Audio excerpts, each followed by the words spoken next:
哦，改扮的不错。哎，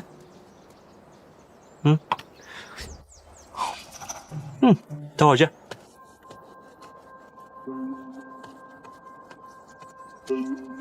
哎呦，好了好了，不哭了啊！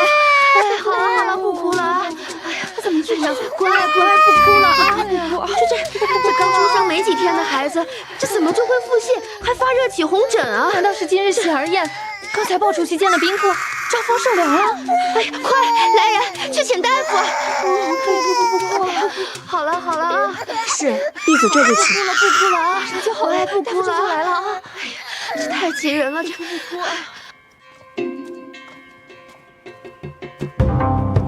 不哭了啊！哦，乖啊！哎呀，来了，夫人。哎，大夫，快来看一下，这是怎么了？这是。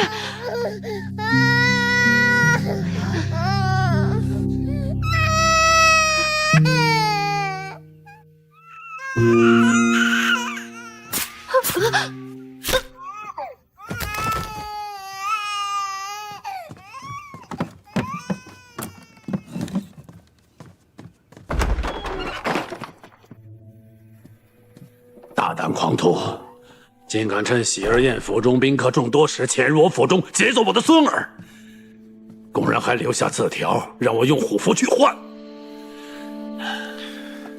还请主公息怒，来者不善，当小心应对。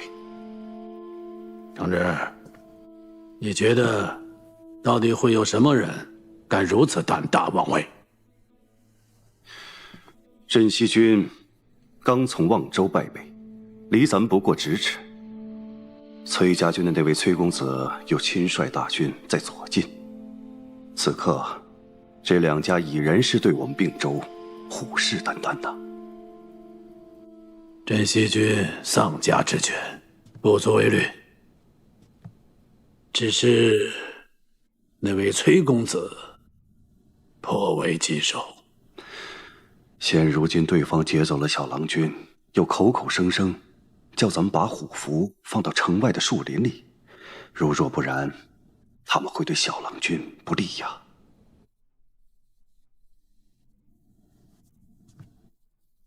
把假虎符送给他们。是。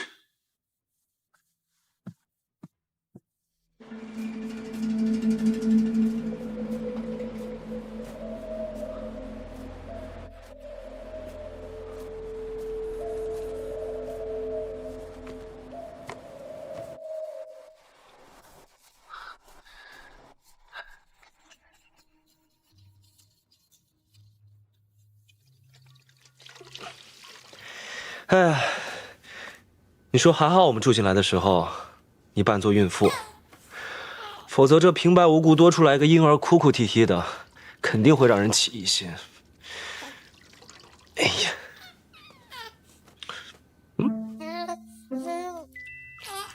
不对啊，应该是幸好你在山路上走不动路，我让你假扮孕妇，你说我是不是特别名见千里啊？皇孙殿下还真是草蛇灰线，伏笔千里呢。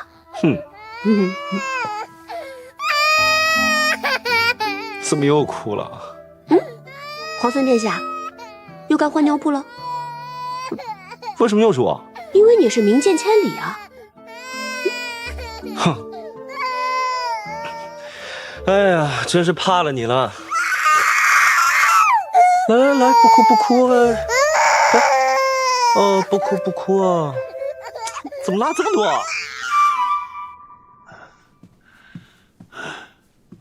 主公，如何？主公，我已命人在树林严加把守，可是天都快黑了，却不见有人来拿虎符啊！没有人？是，在下恐主公担心，就先回来复命。主公，你说他们若拿不到虎符，会不会对小郎君不利呀？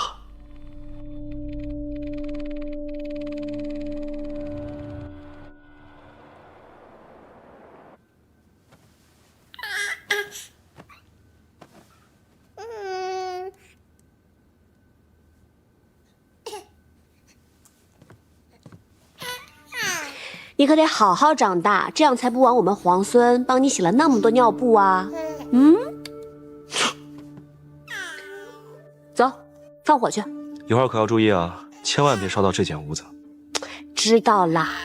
走。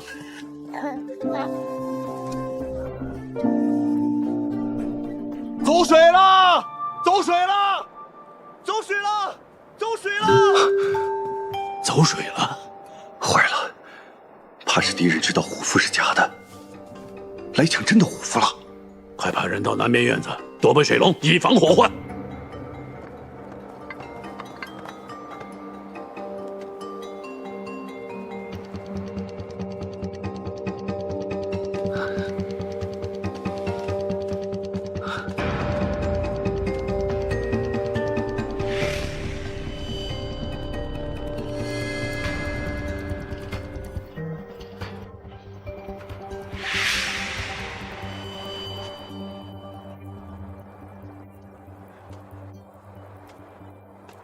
现虽已知道真虎符在哪，但是看那院中不知设下了多少弩箭和陷阱，不能硬闯。我们先回去想办法。走走。主公，主公！没想到有人故意放火，更没想到有人把小郎君又送回到屋子里。幸好火势扑灭了，小郎君算是安然无恙。这是双管齐下、调虎离山之计。他们就是想趁着火起，府中慌乱，劫走虎符。若是他们真的来抢虎符便好了，放虎符的南院机关重重，没有1800人，是闯不进去的。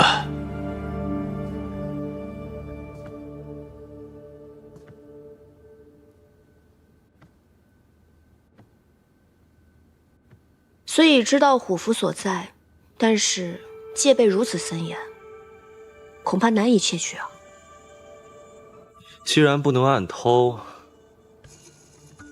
那我们就来个智取。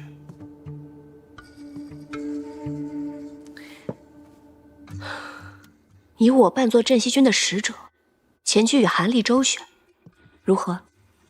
不行，我们镇西军刚从望州大败而退，韩立对我们肯定不会加以辞色。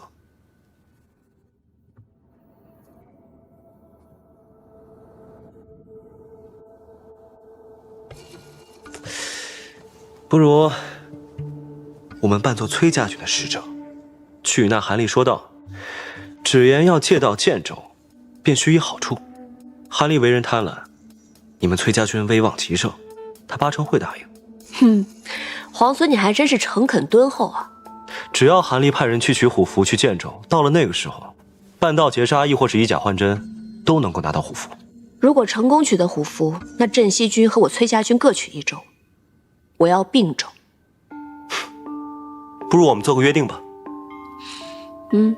谁先抓到韩立，亦或是杀了韩立，并州就归谁；谁先拿到虎符，建州就归谁。如果我既抓到韩立，又拿到虎符呢？并州、建州都归你，我镇西军绝无二话，反之亦然。好，那若是建州跟并州都归了镇西军，建州素来为东去和北去的要道，来日我崔家军商请借道过境，镇西军不得拒绝。反之亦然。击掌为定。公子，陈省传回信来，终于在并州城极为隐蔽之处，发现了何校尉留下的记号。好，甚好。桃子，你去并州城和陈省会合，一同接应校尉。这并州是韩立的根本之地，此人生性多疑，我如果带着大军缓缓而来，我怕他会对校尉不利。阿离，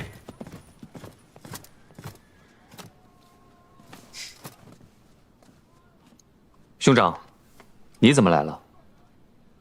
阿林，你出征在外数月，这当兄长的哪能不挂怀呢？这不，伯父啊派我去西山办点事，我就想啊，这西山离你如此之近，我就索性带我的亲随啊，直奔你而来。你我兄弟齐心，共同杀敌，也好让伯父知道，他这个侄子也能建功立业，不是？兄长，你这是违反军令啊！阿离，你放心，我已派人快马加鞭禀告伯父，我相信伯父一定会答应的。而且你想想看，我那几千号人马若独自回去，这路上万一有个闪失，可怎么办？既报与父帅，便扎营休整了。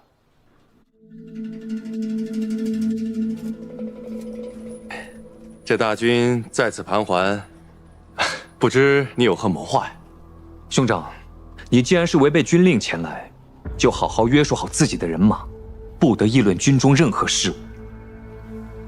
否则的话，就回父帅那里领受违令之罚吧。哼！这个病秧子，敢跟我说话如此无礼！这个崔林，不过就是投了个好胎。我若是伯父的儿子，这整个崔家军早就由我统帅了。三郎息怒，那崔林自幼病弱，常年延医吃药，8成活不长。到时候大将军膝下无子，这崔家军不还是您的？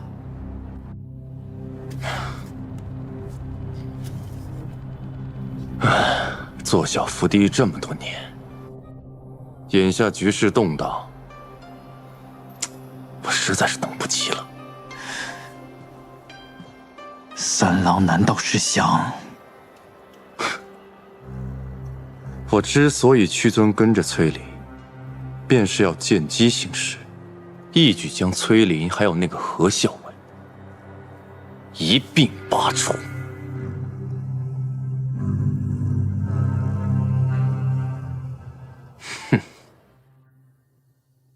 两位是奉崔公子之命前来，想要为崔家军借道建州？是。还望韩公成全。好说，好说。不过京中孙大都督素来严令我守城，若我答允借道，恐怕孙都督会治罪于我呀。既然来向韩公借道，我们崔家自然也准备投桃报李。哦，并建2州，商贾云集，多往我们崔家所在平凉、魏阳贩卖绢匹。只要韩公答允借道，那么日后我们便不征收并建2州商人的绢税。光是这个税款，我想韩公心里自然会明白其中的好处。两位远道而来，今日时辰已晚，不如在我府中用一杯薄酒歇息歇息。公子率军就在左近，我们不便久留，还得尽快回去向公子复命。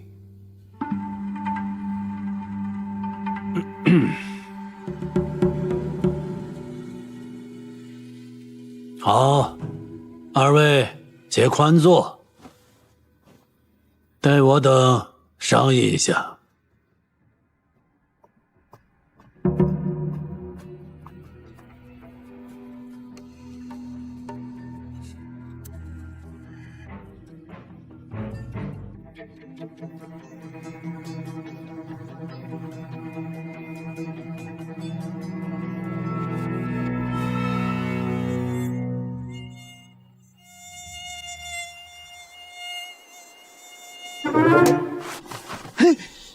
你干什么呀？二高，你们镇西军打仗怎么这样古怪？天都快黑了，大家伙就在望州城外喂蚊子啊！查尔兄弟说了，不让咱们来，你非得要来。既然来了，一切听查尔兄弟的。可咱们到底来干什么？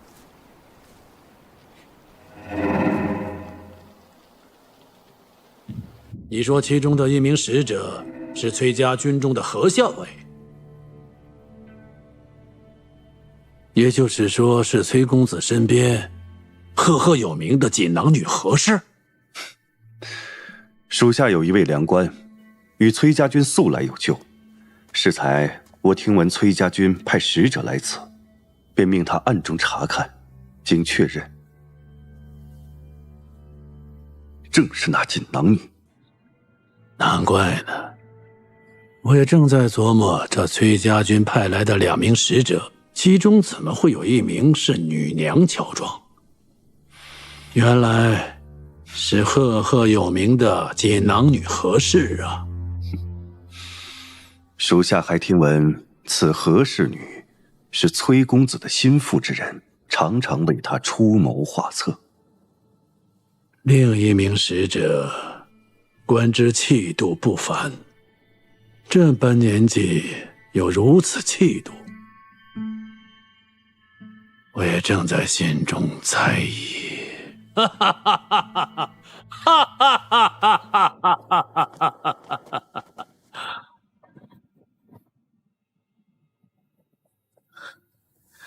韩公如何行此大礼呢？崔公子微服而来，真正令韩某惶恐得很呐！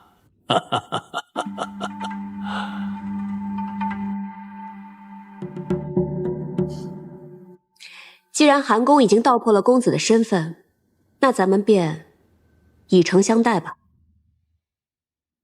韩公坐拥并肩2州，果然是目光如炬。崔公子此次亲自而来，不管怎样，借道之事一定好商量，好商量。那便多谢韩公了。来人，在，赶快设宴，我当与崔公子痛饮3杯。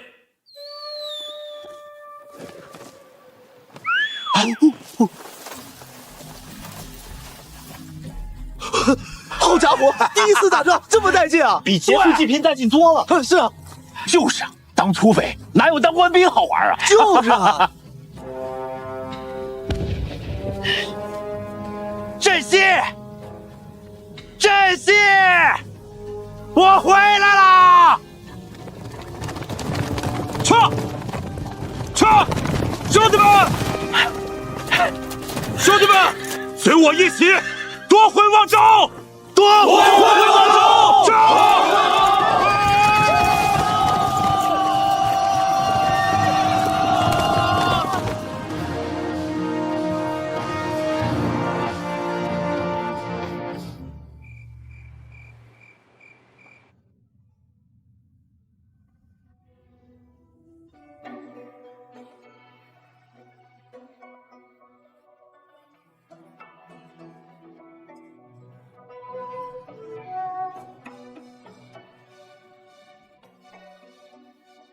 崔公子，这舞蹈如何呀？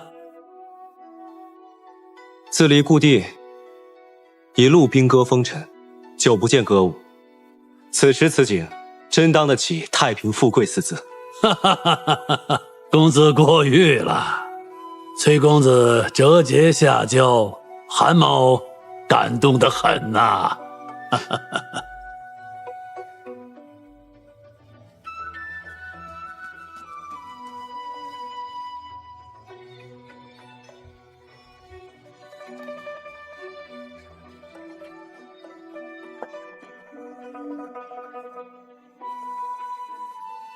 崔公子，且宽坐。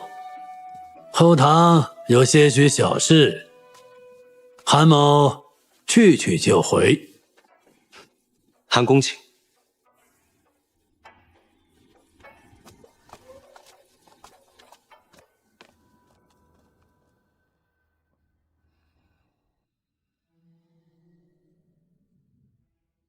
孙大都督遣贵使下降，又送来如此贵重的珍宝，韩某真是诚惶诚恐啊！大都督言道，韩公坐镇2州，直面镇西诸府逆贼，甚是辛苦，所以特命我从京都送来这些，皆都是大都督从内堂精心挑选的奇珍异宝，以馈韩公之功。哎呀，多谢大都督，韩某无功受禄，实在是感激涕零啊！哎，韩公过谦了。不知节下可有大都督的手书或军命啊？这个自然是有的。其实大都督此番遣我来，一来是知我与韩公乃是旧识，走这一趟正好也叙个旧；二来呢，大都督也是忧心战场上剑士无情，担心韩公的安危。所以特命我带来这12位金甲卫士。主我命卫士们要日夜须臾不离韩公左右，务必要守护韩公周全。哎呀，大都督如此周到，恩重如山呐！韩某真正感激涕零，无以回报，唯有亲率守军与那镇西军等逆贼拼个粉身碎骨，方能报答大都督的恩义呀！大都督此举正是想逼主公与两家为敌，不然也不会派什么12名金甲卫士来此，说是保护主公，实则是想胁迫韩公啊！孙敬自封为大都督，灭了李氏全族，还给我送了一份所谓的盟约。哼，彼时我只不过想敷衍敷衍他罢了，没想到还蹬鼻子上脸。主公，崔家的人可还在宴厅里，这件事情万万不可让孙敬的使节知晓。崔家人倒可以好好利用利用。崔乙只有这么一个儿子，呵呵，没想到自己还送上门来了，那就别怪我不客气了。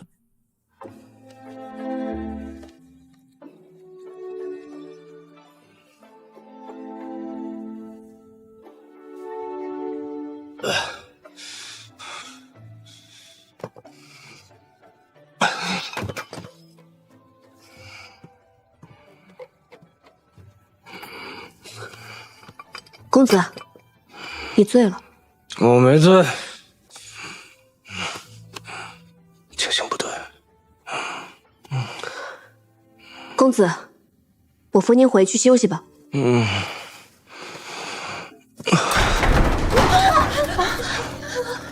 崔公子醉了，扶公子去客房休息。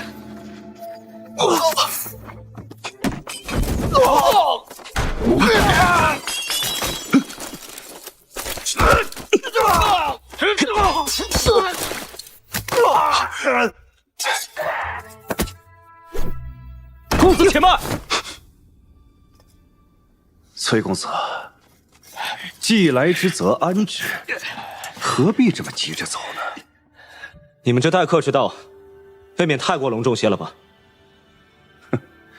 今日若留不下公子，我便交不了差，只好杀了这和氏奴，向主公交代。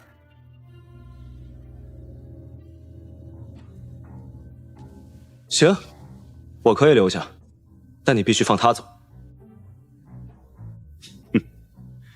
请公子放心，像公子这样的贵宾留在我们并州做客，怕是崔家军上下都不会放心。自然要放这位何娘子回去，向崔将军好好分说分说，免得误会。公子快走，莫要理睬这无信小人。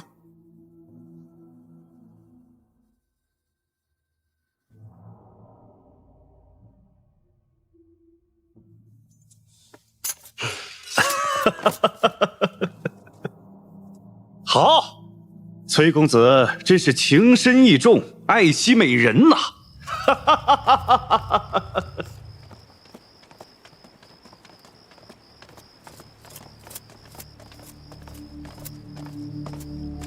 请公子放心，这里的门窗屋顶皆嵌有金刚，安全无虞，绝不容许有刺客来犯。牢房叫牢房，还说得那么好听。怎么，这遍地锦绣，它怎么就不是绮罗香了？且慢，多备些热水来。我们公子素性爱洁，我要侍奉公子沐浴。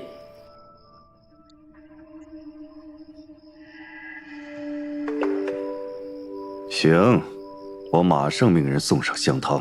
再多备些后毡，以防我们公子在沐浴时透风受寒。若是我们家公子在你这并州城有半分不适，我崔家大军必定踏平你这并州。后毡，给你拿。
公子，可以沐浴了。好。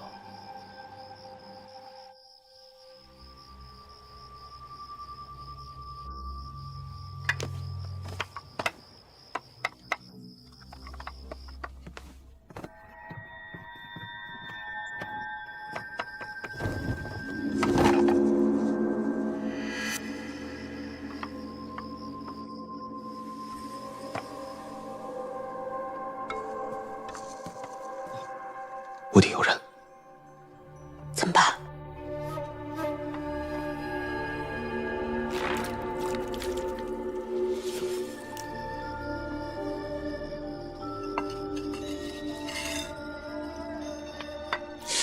哎呀，水温正好，不如我们一起洗吧。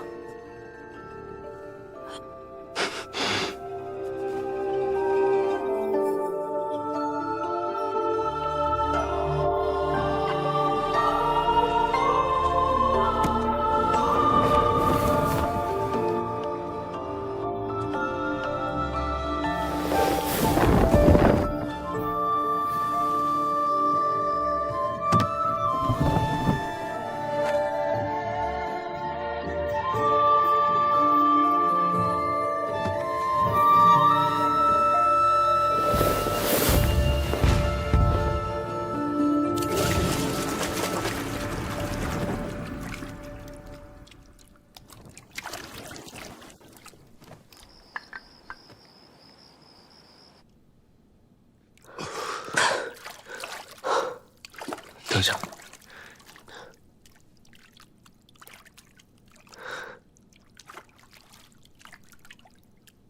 好了，现在可以说话了。笑什么？我笑，我们第一次见面，好像也跟现在差不多。是啊，你不知道那时候你有多凶，上来就要打架。胡说八道，明明是你先跟我动的手。胡说八道！你不抢我珠子，我动手干嘛？什么珠子？哦，就那个破袋子，我早扔了。你怎么？难道皇孙此时此刻还想跟我动手啊？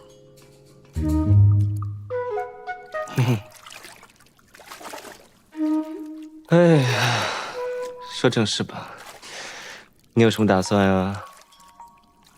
什么打算？当然是先想法子回趟崔家军，再来救公子你了。真的吗？你回到崔家军之后，还会来救公子我吗？嗯？你干嘛？看什么？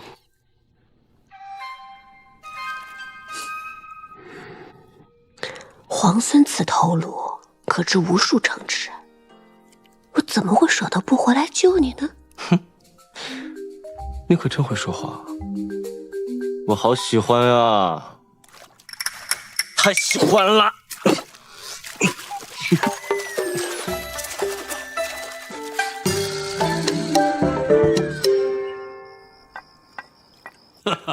想不到这崔公子真是个怜香惜玉之人呢！啊，泡个澡还能洗出这种风情来。属下已经命人在那儿盯住了，只不过那何氏女着实是个机敏之人。她不仅用后毡遮住了门窗，还用后雾把地板内的窃听用的铜管给堵住了，怕是咱们的人呐，听不到什么有用的东西。无妨无妨。想不到这个崔公子居然还有闲情逸致、鸳鸯戏水，说明他果然不是寻常之人。崔虽只有这一子，却可第10子，有趣，有趣。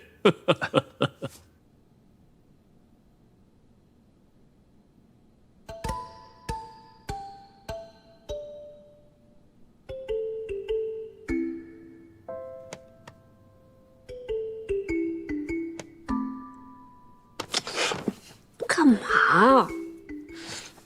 我想问你一句话。问什么呀？你还没有告诉我你名字。你不是知道我姓何吗？你们家公子平时怎么叫你啊？你问这个做什么呀？我当然是怕在韩丽面前露馅啊，我总不能叫你何氏女吧？你不愿意说，我就随便给你取一个。你能给我取什么好名字啊？以你的德行，肯定是要给我起什么阿猫阿狗的破名字。你还别说，你挺像阿猫的。你叫我阿锦吧。哼，又想拿假名字来糊弄我，我才不叫呢。不如我帮你取一个，叫阿道，或者阿珍也行。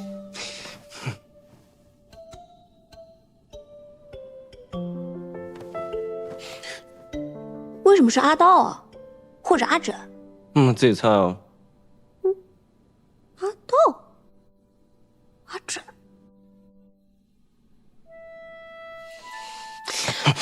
你是不是在笑话我啊？2次假扮有孕的娘子，一次肚子里面塞着稻草，一次塞着枕头。我哪敢啊！那我的身世来历你都知道的一清二楚，我不过问你的名字而已，你都不肯说。我担心韩立起杀心，要是我被杀了，连你叫什么名字都不知道，那岂不是很可惜？哼，好凶！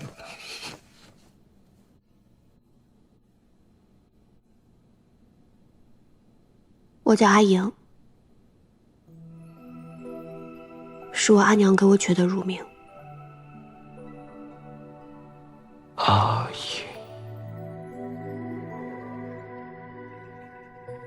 阿莹，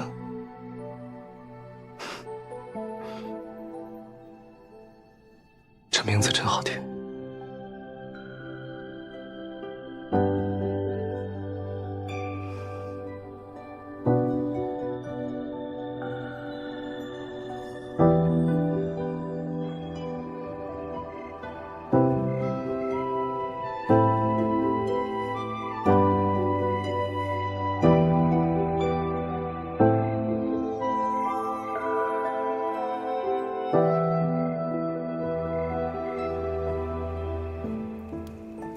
去那边看看。哎，请等一下。王景啊，这儿还有，来来。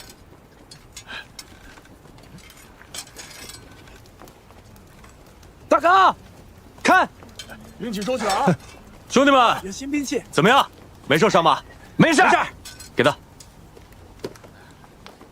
哎，小裴将军，有个事俺不明白，能不能请教你？嗨，客气，说。哎，怎么稀里糊涂，镇西军就从望州撤出来？怎么又稀里糊涂，俺们又跟着小裴将军你一块儿又打回望州了？哼，这事儿啊，我和石七郎他商量过，如果说是敌人势大，那咱们就不能死守望州了，只有佯装撤退，然后在望州城中埋下暗桩，之后在他们的军粮还有饮水中投毒，然后传播消息，动摇军心，伤其根本，最后咱们再里应外合，重新夺回望州。原来是这样，自然是兵不厌诈了，有道理，是不是长耳？嗯，那走进城。好。好。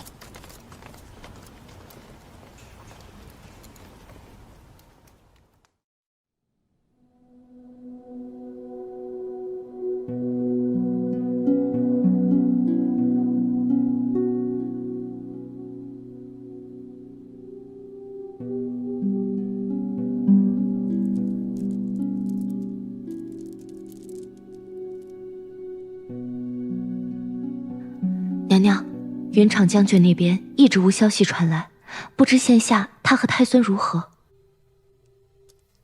没有消息就是最好的消息。去看看江氏吧。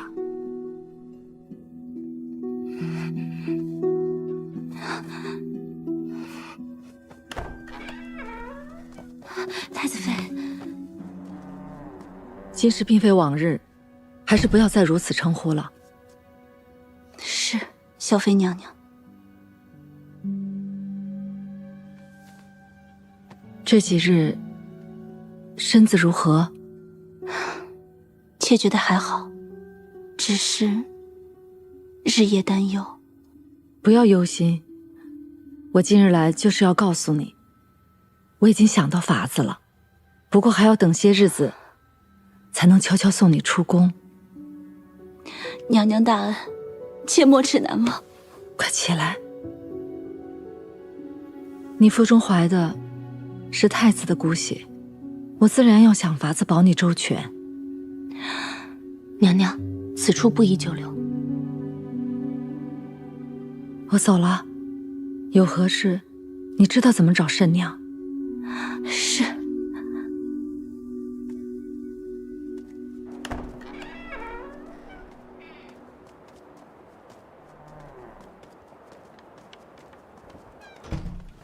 公子，公子，桃子回来了。公子，可是有校尉的消息？是我和陈省发现了校尉最新留下的记号，他进了韩立府。韩立府？校尉进韩立府必是有所谋，我也试过要潜入其中，可是守卫森严，我怕打草惊蛇，就退了出来。我先回来报信，陈省留在并州城等待接应校尉。另外密报得知，孙敬遣来的使节也到了并州，据说是给韩立送赏赐来的，带来2大箱东西，还有12个金甲卫士。韩立这个奸猾小人，一直都试图左右逢源，各方都不得罪。桃子，你拿着信旗乔装进城，把这个信旗交给陈省，让陈省以崔家军使节的名义好好见见韩立。切记，一定要见机行事，最好能够利用上孙敬派来的使节。若是韩立敢硬扣着人，那就要问问他，看看我们的大军答应不答应。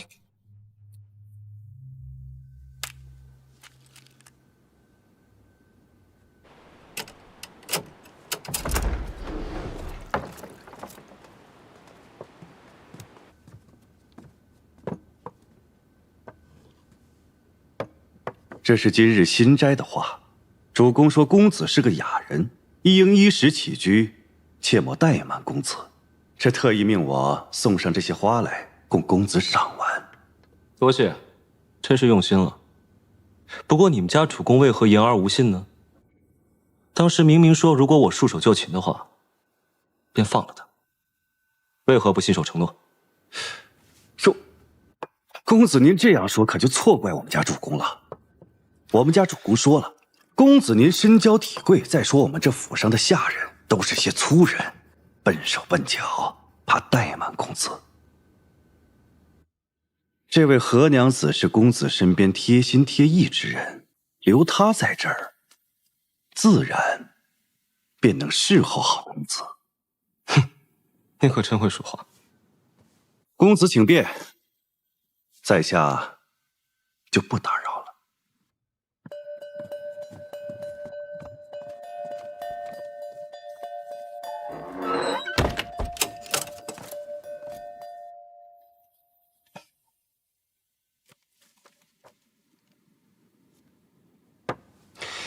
哎，不许动！你还挺悠哉啊。反正被困在这儿，闲着也是闲着。跟我来一局怎么样？好啊，那得有彩头才好玩。彩头？那这样吧，如果我赢了，你就把你头上的发簪给我，当抵我的珠子。那你要是输了呢？输了你就少分我一半粮食。谁说过要给你粮啊？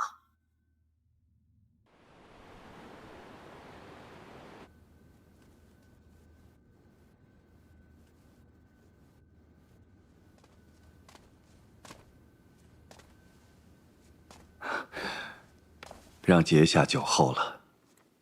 见过韩公。我是大都督使节，尔等胆敢拦我？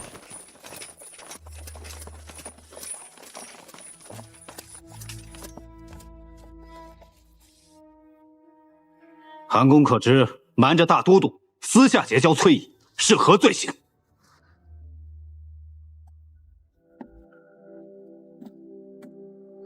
还望阶下息怒，在下正打算派人请阶下到此共同商议，这没想到阶下您这么快就到了。你就是崔家军的人，你们崔大将军遣你来做什么？韩公，我崔家军何校尉现在韩公府中，还请韩公请出，与我一见。崔家军何校尉在我府中，哪有此事啊？我崔家大军现已在并州城外，若韩公执意扣人不放，莫怪我大军入城寻人。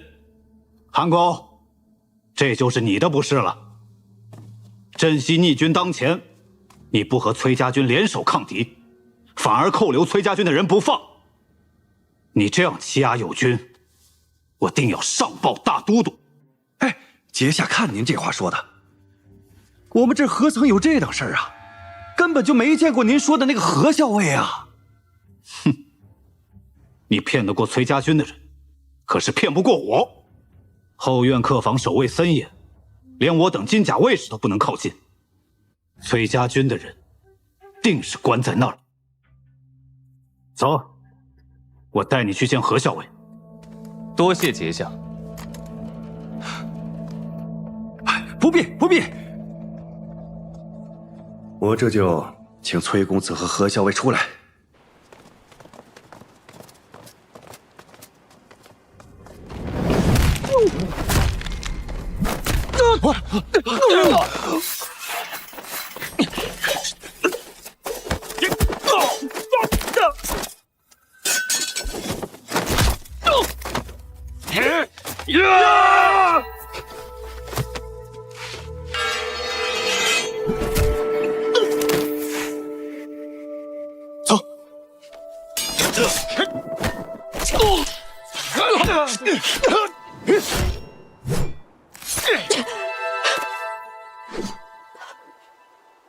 公子，怎么样，撑得住吗？公子，公子这是何必呢？只不过是想请二位赴宴而已。若公子见了客人，必然欢喜。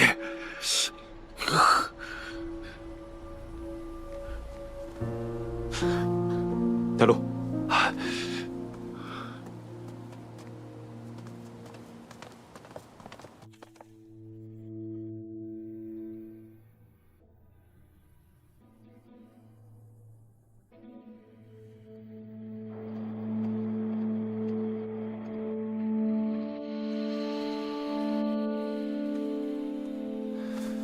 主公，崔公子到了。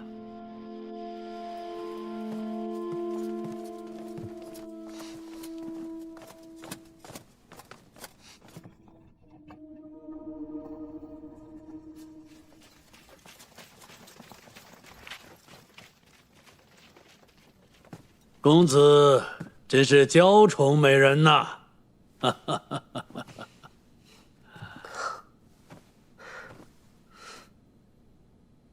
今日欢宴一堂，韩某何其有幸。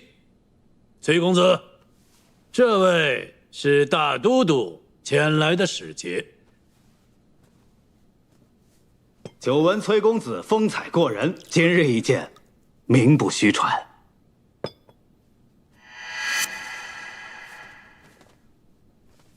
见过公子，崔家军现有数万人已在并州城外，任凭公子差遣。韩公留客不让我出城，这样吧，你回去告诉领军，让他们尽管杀进来，好让大家都见识我们崔家军的厉害。崔公子误会了，城外风餐露宿，哪里有像我府中这般安逸的？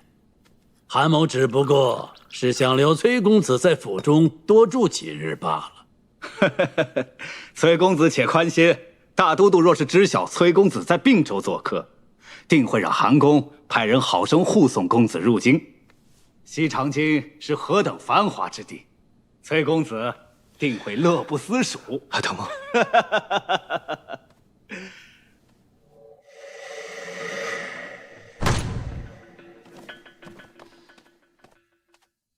我代大都督邀崔公子入京，崔公子如此目中无人，是看不起我们大都督吗？息怒，息怒！崔公子爱美人，不过少年心性。我可是大都督的使节，是同大都督出巡。你这般傲慢，是想谋反？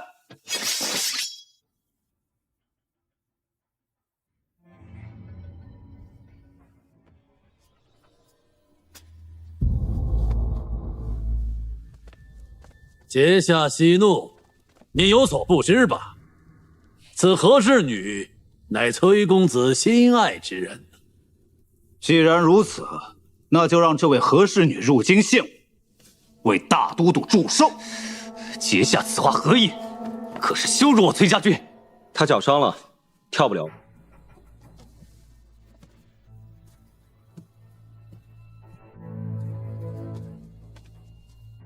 今日不如由我替他为大都督献上一曲剑气舞。妙哉！哈哈哈哈哈！不意今日竟有如此眼福。来人，上剑！不必了，借韩公佩剑一用即可。崔公子有所不知，韩某这把剑乃君子佩剑，未曾开封啊。无妨，我不过是舞剑，又不是杀人。哈哈哈哈哈哈！公子说话风趣得很。哈哈哈哈哈！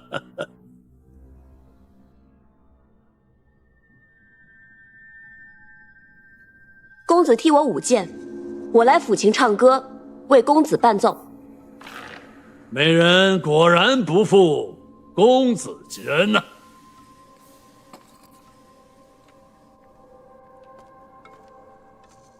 公子，请。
争吵能永久，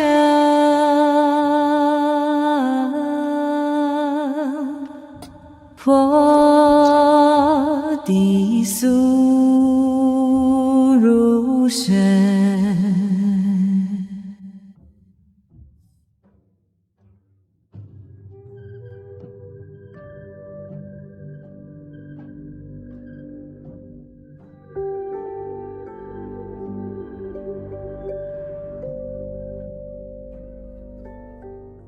条件龙城壁，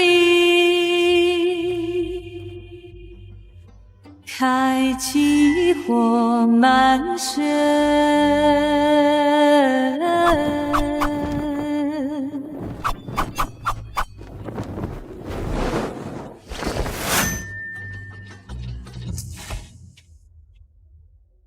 既是春晚，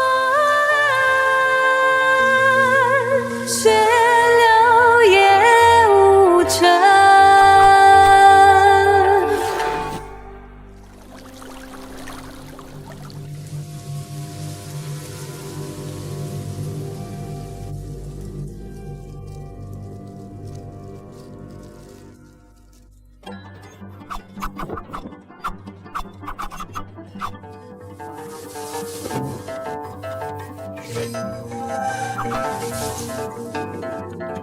今日当朝，应知是斩人。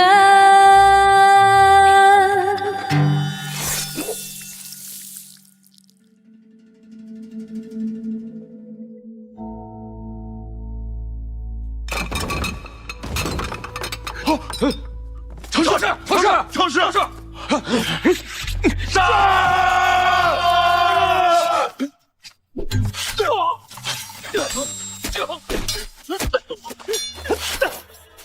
原璧归赵。崔公子这段剑气舞跳得真是酣畅淋漓，动人心魄呀！韩公盛情，能替韩公排忧解难，故其所愿也。如今大都督的使节已知晓公子在此，坚请相见。公子，如若这次落到了大都督手里，只怕是难以脱身。只盼公子大军在外，使节也是有所忌惮罢了。韩公的雅意我们知道了，不过你们家主公也太狡猾了，自己不愿意出手，反倒将这难题丢给我们。公子说笑了。我们杀了孙敬的使节，你就放我们走？我若是待韩公假意承诺，未免诓骗了公子。但公子若是杀了使节，何娘子可以回去？至于公子，还请在府上盘桓几日，待崔家大军退出60里外，定奉公子还营。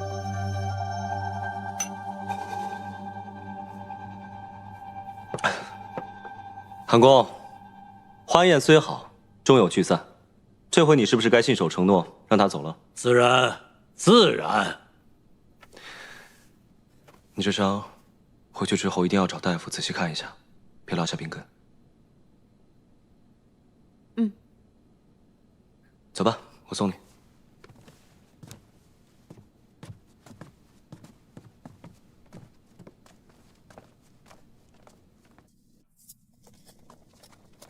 谢谢。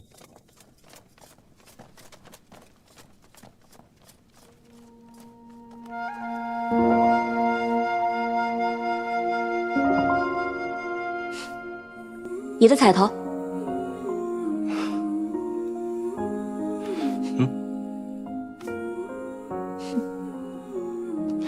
哎呀，你说我这大好头颅，他若是没有了，也不知道会不会有人为我哭啊。我可不会哭啊。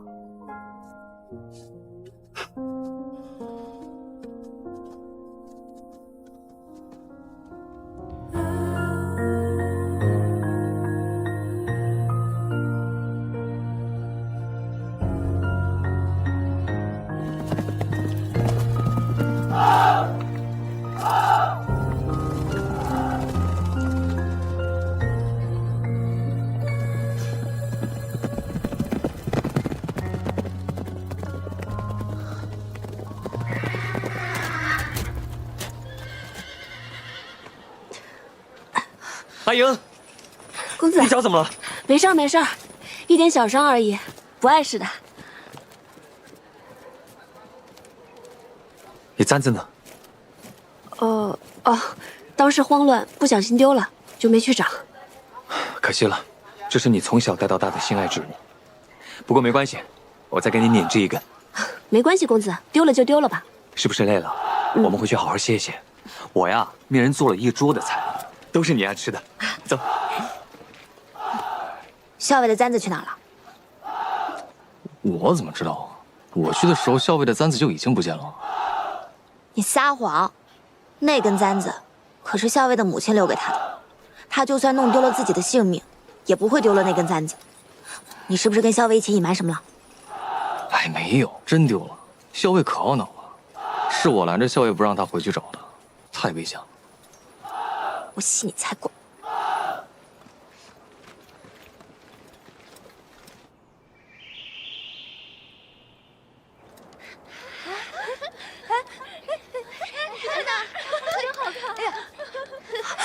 还能再放吗？啊，可以，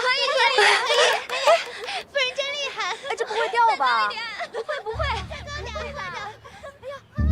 哎呀，你们看，飞得又高又远，真的好高啊，夫人！放吧。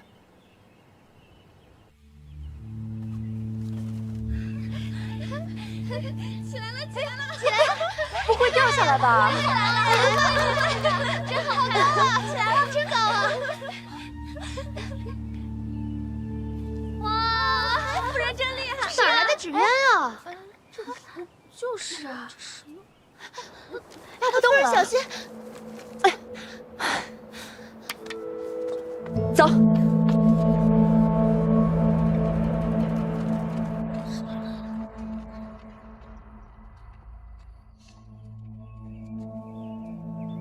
原来是你啊！真没想到，如今你还有这样的兴致。只是，你的纸鸢跟我的纸鸢缠在一起了，那就搅了吧。夫人既然这样说，那就搅了吧。哼，是。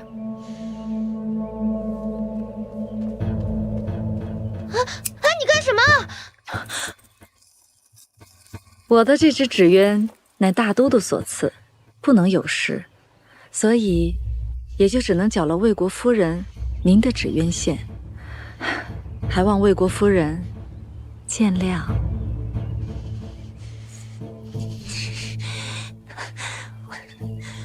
走。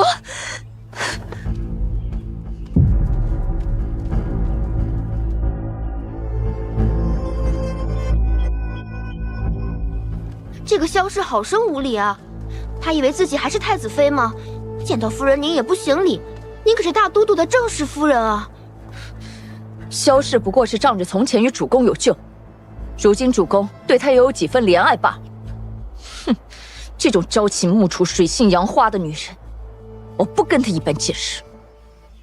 娘娘，魏国夫人乃大都督正妻，娘娘如今处境尴尬，为何因如此小事激怒魏国夫人？要将身怀有孕的姜氏送出宫去，便要借魏国夫人之手才行啊。一把缺了口的钝刀，要是使用得当，也可以割开最严密的牢笼。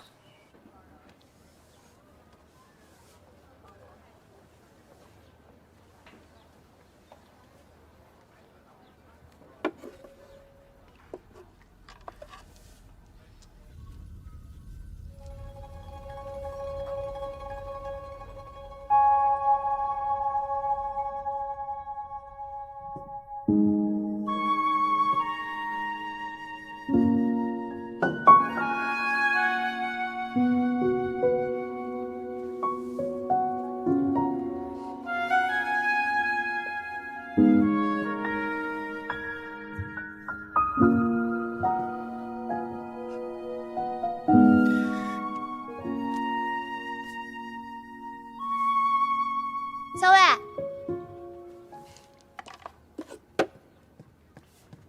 让我来看看你的伤怎么样了。哎呀，不碍事的，我都已经上好药了，包扎好了。行吧。不过后面几天咱们还要继续上药，不然留下病根可就不好了。好，都听你的。对了，桃子，这一次我见到了那个皇孙李逆，就是之前在山寨中你想一箭射死的那个人。是他呀？你之前不是跟我说那个李逆应该是镇西军的幌子，8成是个一无是处的草包吗？之前倒是我想错了，这个人精明厉害，十分能干，还特别聪明，倒是我们呀不能掉以轻心了。真没想到这李家居然有这么出色的子弟，之前倒是从未听闻。再厉害又怎么样，比得上咱们校尉聪明能干？就你嘴甜，我不在的时候你又吃什么了？他们做的猪肘子给我吃。想不到这崔公子真是一个多情的人，眼睁睁看着和娘子走，缠绵缱绻，真是可悲可叹呐。英雄少年未免多情。主公，主公，城外送进来一封信，说是崔公子写给主公的。崔公子，崔公子不是在咱们府里吗？去。是。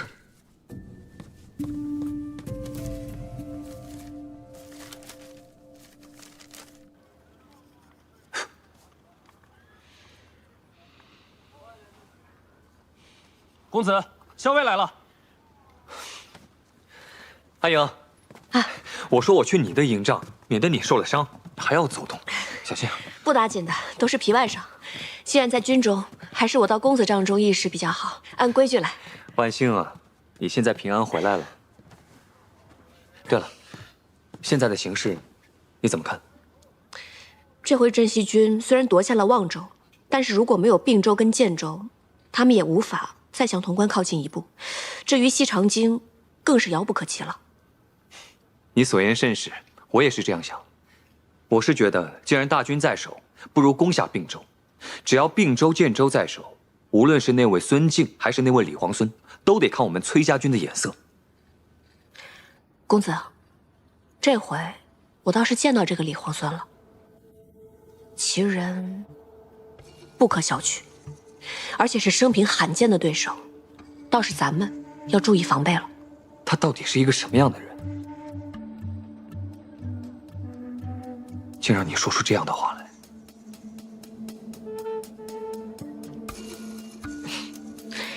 这个人虽然厉害，但是咱们呀也不是没有办法能够拿下这并州城。上兵伐谋，你有什么好法子能攻下并州？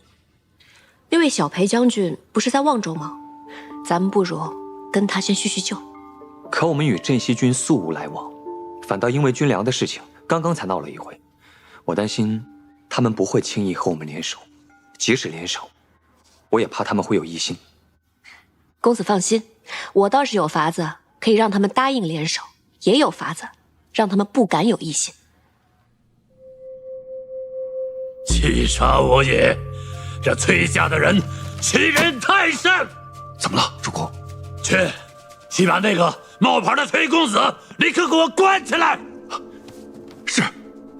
不，立刻把他给我杀了！带走。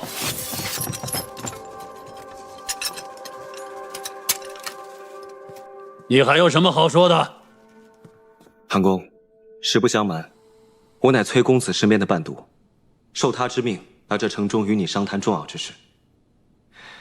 怎料韩公误将我认为崔公子，在何校尉的示意下，我只好将错就错，但我绝无任何欺骗韩公之心。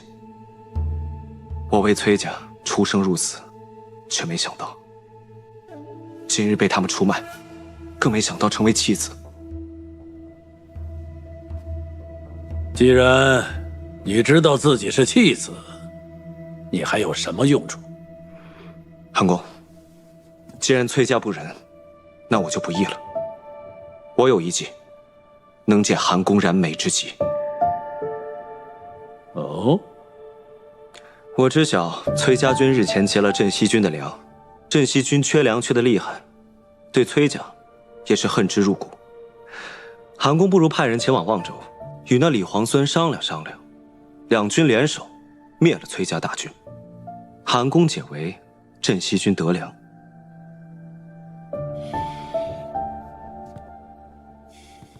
主公，他说的也有几分道理。咱们的探子也对劫粮之事有过回报。我不过是一个被崔家舍弃的人，一无所有。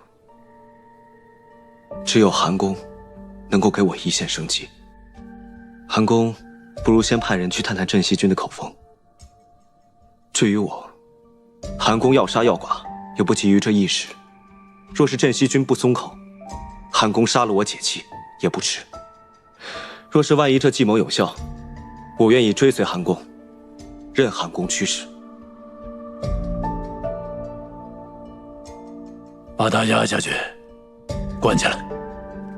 走。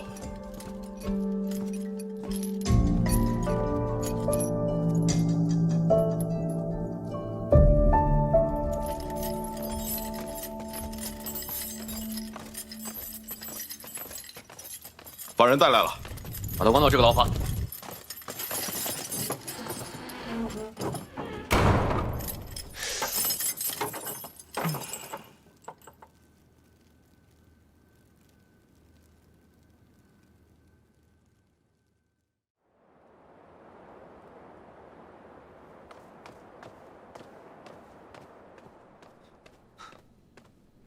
小裴将军，找到十七郎了。是吗？在哪儿？崔家军派人来报，说十七郎在并州城韩立府内。他在那儿干嘛？我接着问，他就不愿意说了，说要当面见你，亲自来禀报详情。当面见我？什么人？是一个特别凶的姑娘。这个小姑娘是又会下毒又会打架，十分泼辣厉害的。见过小裴将军。免礼吧。我家何校尉遣我来见小裴将军。李皇孙的下落是我们崔家军送给小裴将军的一份大礼，以此来展示我们崔家军的诚意。说起来，这李皇孙和我们校尉也是颇有缘分。在这之前，我们家校尉救过李皇孙几次，这一次呢，也不忍心看他殒命，所以我们崔家军才愿意和小裴将军联手，一起救助李皇孙。是吗？我家校尉说了，我这么说的话，小裴将军80%是不会相信的。但是您可以遣人去并州城一探究竟，就知道我们说的是真的还是假的。小裴将军，行。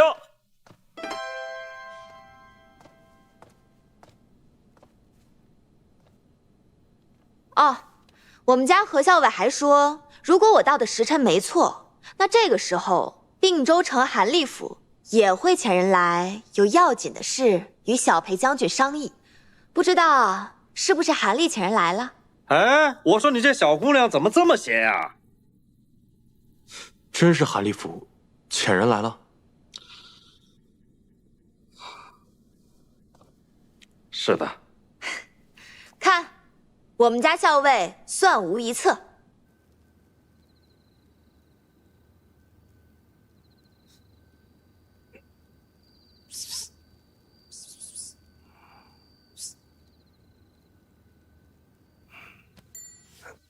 十七郎，我带了很多人来救你。多少人？6个。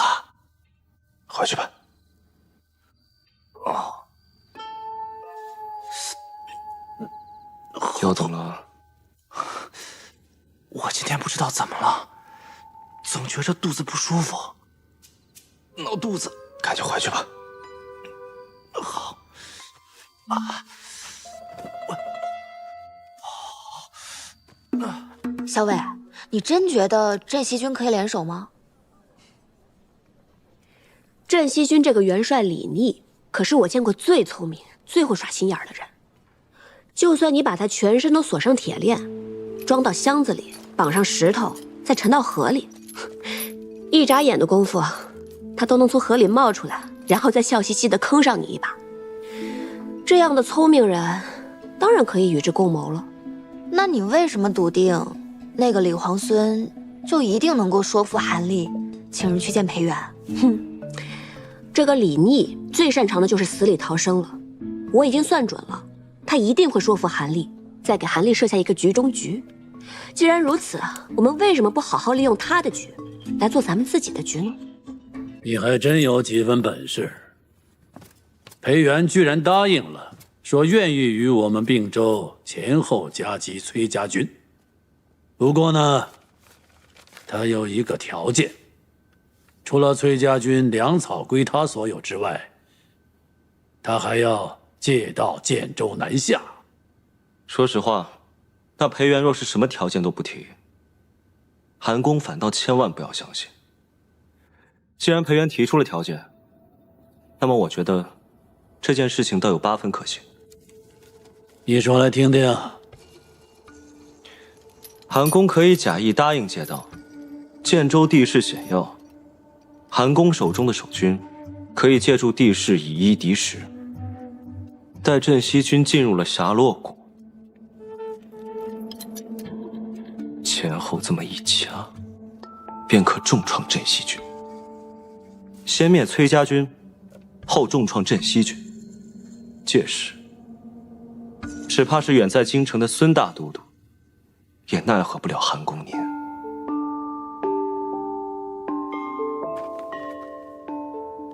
你读过兵书？我是崔公子的伴读，琴棋书画、兵权谋略，我都学过。不错，是个人才。韩公过誉了，生逢乱世，只求安身立命。我愿为韩公效犬马之劳。你的本事，我还得考教考教。委屈你先回牢里住下，日后我真重创了镇西军，我会马上放你出来，让你做我的幕僚。谢过韩公。你怎么提到这个李皇孙就感觉怪怪的？哪里怪怪的？你好像恨他，恨得有点牙痒痒。那可不是吗？那既然如此，为什么还要救他？哼，这么有趣的人，死了多可惜啊！这倒也是，我还从来没听过你这样说一个人，更没听过你说任何一个人是你的对手呢。谁是对手？公子。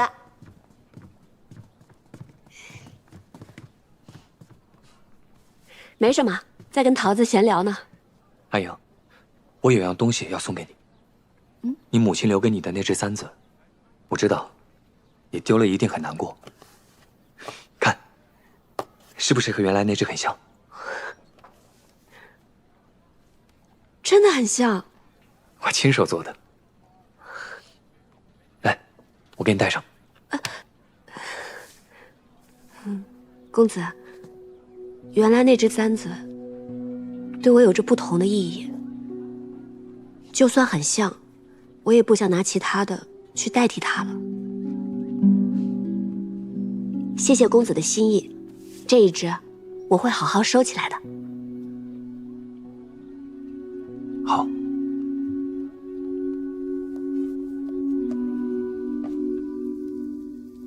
阿莹，你不要以为我不知道你在打什么如意算盘。等我出去以后呢，我再找你算账。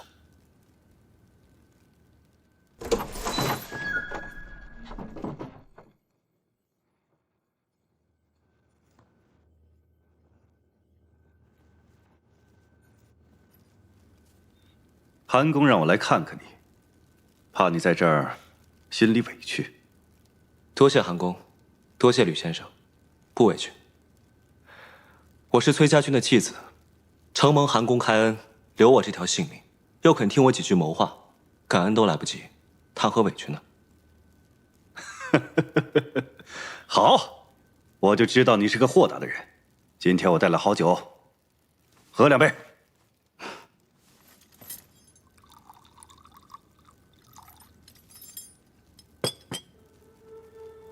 这酒真香啊！韩公的佳酿怎能不香啊？有道理。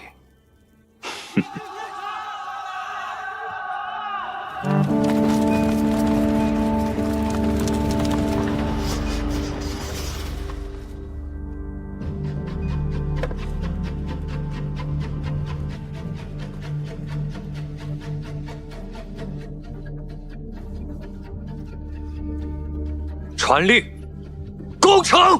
咱们这次打仗啊，是骑马冲锋，比上次打望州还带劲。老三，你骑过马吗？我骑马那会儿，你还玩泥巴呢你。拿下并州，冲！冲！冲！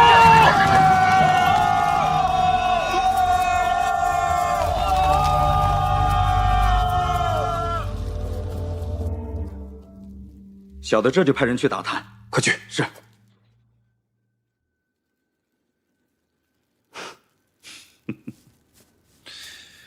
来，咱们呢，先把这杯酒干了。以前都有得罪，往后啊，还要多多请教。请。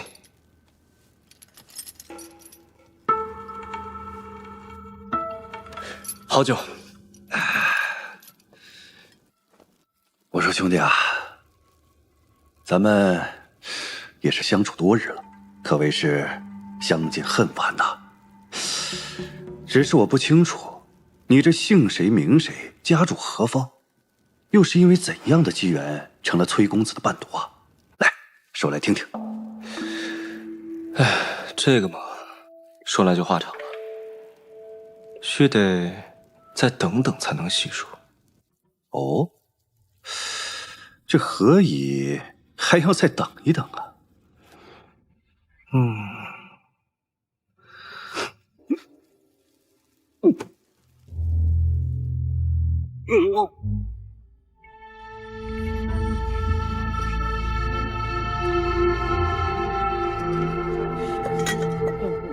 什么声音？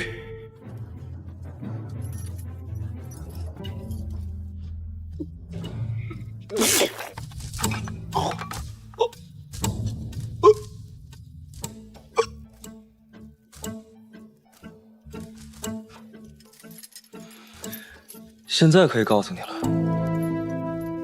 我叫李逆，排行17，先帝之孙，梁王之子，镇西军主帅，平叛天下，杀尽逆贼，记住了吗？等等，远，请你回家。来。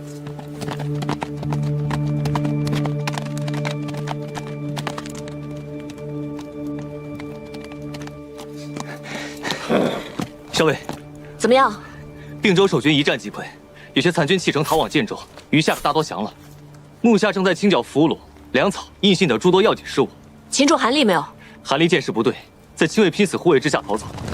不过属下已经命人四处搜寻，城门已闭，他定然还未逃出并州城。听着，一定要在镇西军之前拿下韩立。是。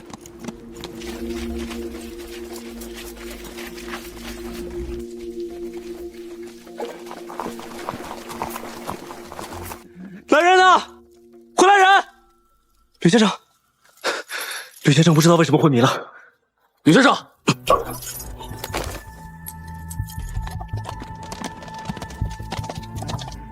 有人越狱！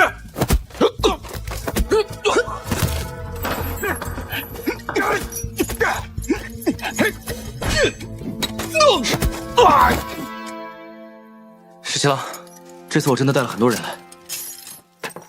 韩立呢？抓到没有？我跟崔家有个约定，谁先抓到韩立，并州就归谁。两军一交战，韩立就跑了。啊，不过老包已经去追了。走，捉那老狐狸去。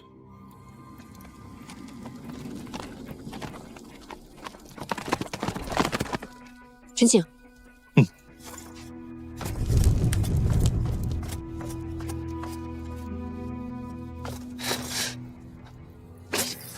校尉，车中并无寒力。果然狡诈。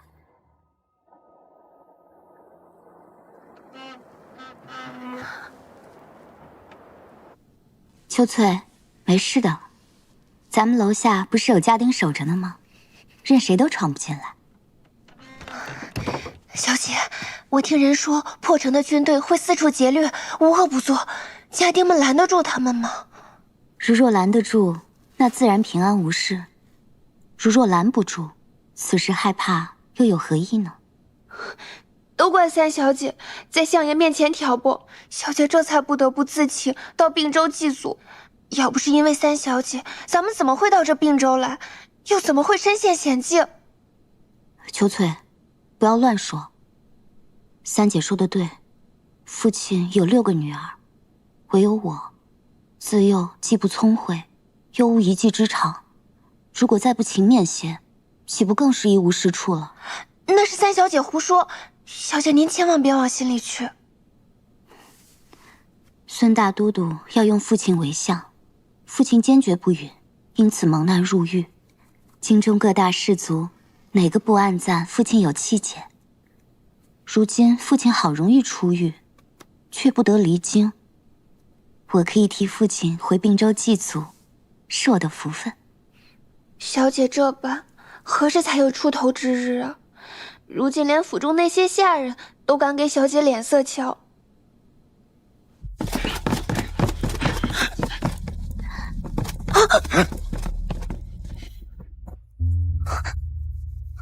主公放心，追兵已经被那辆马车引开了。府中有什么藏身之处？壮士竟然光天化日之下闯入民宅，何不也自行搜检呢？韩公一世英雄，小姐，如今竟躲入闺阁之中，丢不丢人啊？韩公，这么挟持个弱女子，未免落了下乘吧？激将法不管用。你既然是崔公子的伴读，如今并州城破，镇西军势大，既然崔公子对你视如婢女，你不如投靠镇西军。韩公已然都到了此田地了，还不忘惦记着我的前程，实在不枉与韩公相识一场，也不枉韩公对我青言有加。对你青言有加，又如何？难不成你能放老夫一马？韩公误会了，我感激你都来不及，又怎会为难于你？只是这城中都说韩公擅长经营，资产亿万，我如今被崔家所弃，两手空空，还望韩公能够体谅一二，给予方便。拿出来！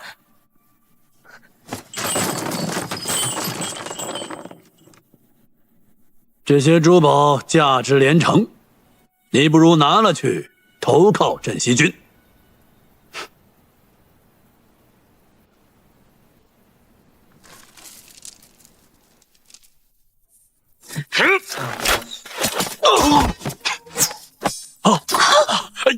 小姐，你别过来啊！小姐，过来，我掐死他！小姐，小姐，小姐，啊！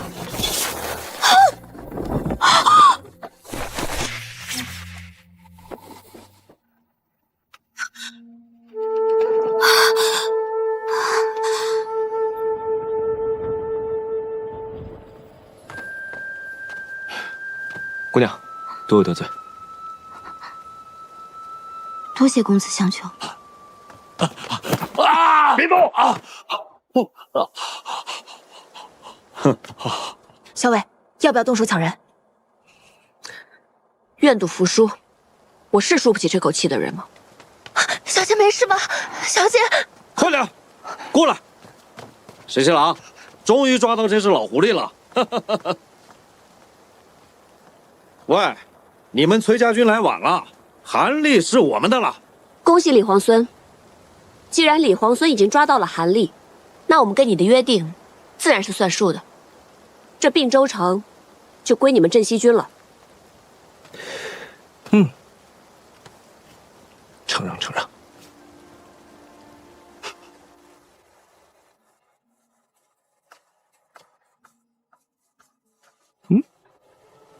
韩立被镇西军抓住了，按照前约，这并州城归他们了。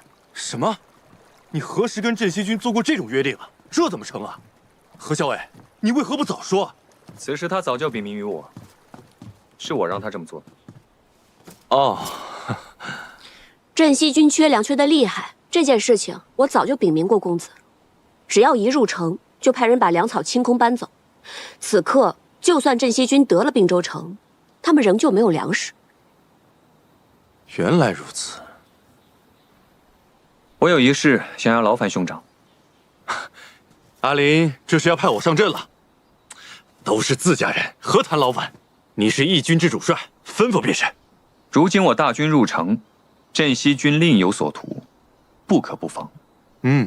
我想劳烦兄长率军驻扎城外，若是城中出了事，你在城外也好策应，以防万一。驻扎城外啊？阿林做此决定，定有你的道理。我这就率军出城扎营。辛苦兄长。都是自家人，客气什么？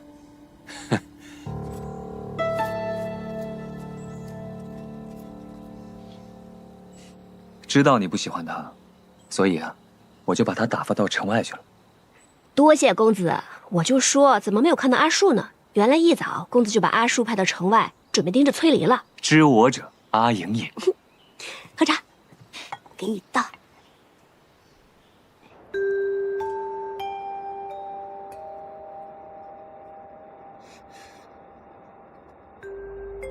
有种再说一次。行，你二贝，我就再说一遍，你们崔家军马上交出无理挪寇的粮草，全部推出城外。我们镇西军乃是天子宽和仁义之师，看在咱们同为天子秦王的份上，就让你们在并州城休整一晚，再离开，怎么样？我们镇西军够仗义了吧？并州城是我们打下来的，粮食先入城者可得。虽然我们与你们有约在先，但也是你们占了并州城，凭什么让我们把粮草给你们？以为拍桌子，老子就打你吗？并州城是我们两军一起打下来的，没有我们镇西军，韩立早跑回建州反攻并州了。你真敢说？我说了，还我粮草！你再说一次！你是真二倍还是假二倍啊？若不是我们率军攻城，你没有时间抓韩立。还我们粮草，滚出并州城！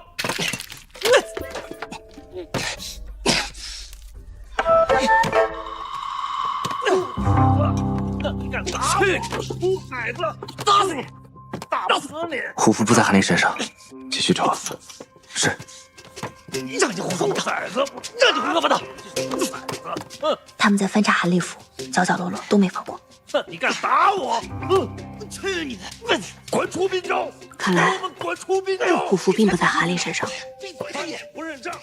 哎，对面那个崔公子在战场是威名赫赫，谁知见了真人，却是一个弱不禁风的公子，人不可貌相。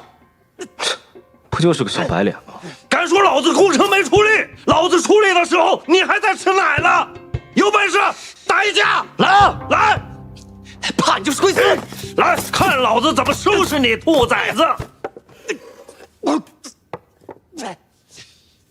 老伯，这是我一大早托人买的，都是你喜欢吃。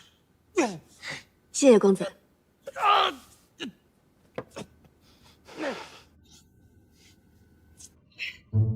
下一拳打！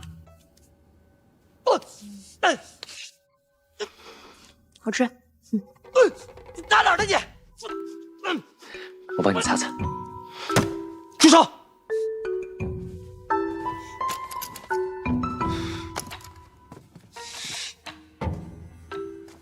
我饿了，先吃饭。吃饭？我不饿呀。我说我饿了。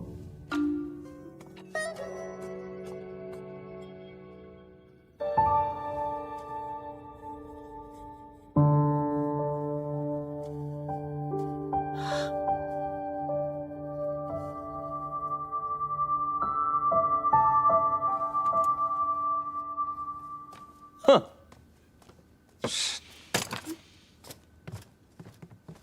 校尉，那位李皇孙可是捡到了你丢的那根簪子啊！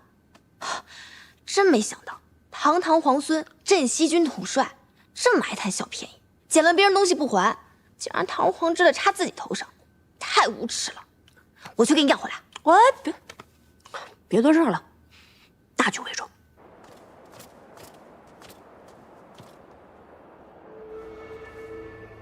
何校尉的簪子不是说丢了吗？为何会在李逆那里？是何校尉送给他的。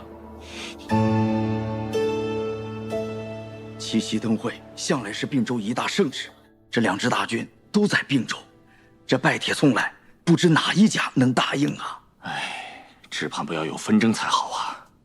把你们小白脸公子叫出来！什么小白脸？我看你们镇西军才是吃白食的小白脸。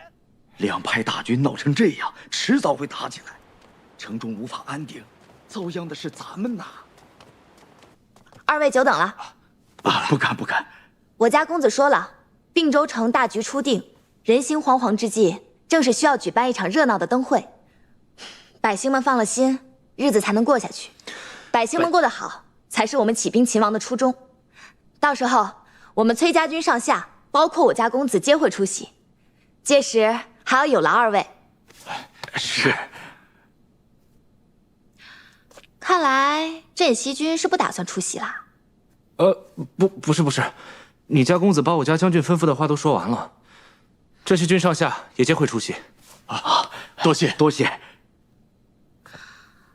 耳朵那么厉害有什么用？嘴那么慢。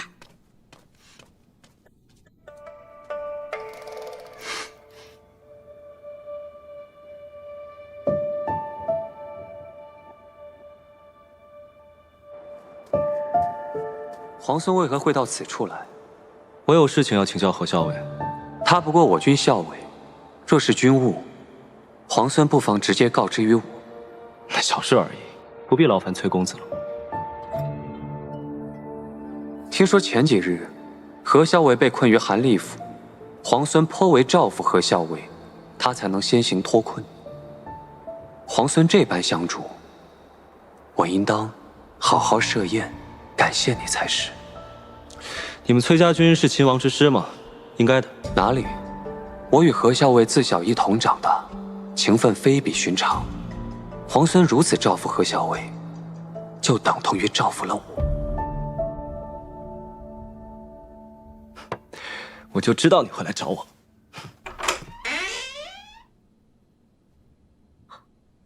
公子怎么来了？就是忽然想来看看你。见过皇孙。年里，今日事起仓促，姑娘没有受伤吧？需要找个大夫瞧瞧吗？方才军中小裴将军已嘱咐大夫来看过，幸儿只是有些小小擦伤，无碍的。妾是特意来谢过皇孙的。今日若没有皇孙，妾早已命运黄泉。不必客气，举手之劳而已。也不用叫我皇孙，在军中叫我军职就行。进来吧。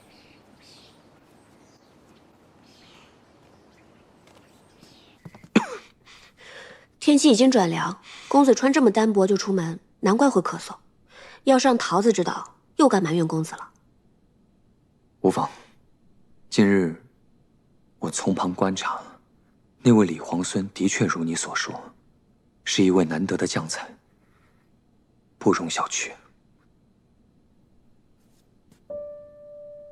李逆的确是谋略过人，镇西军能征善战，若是能与之联手，必定是事半功倍。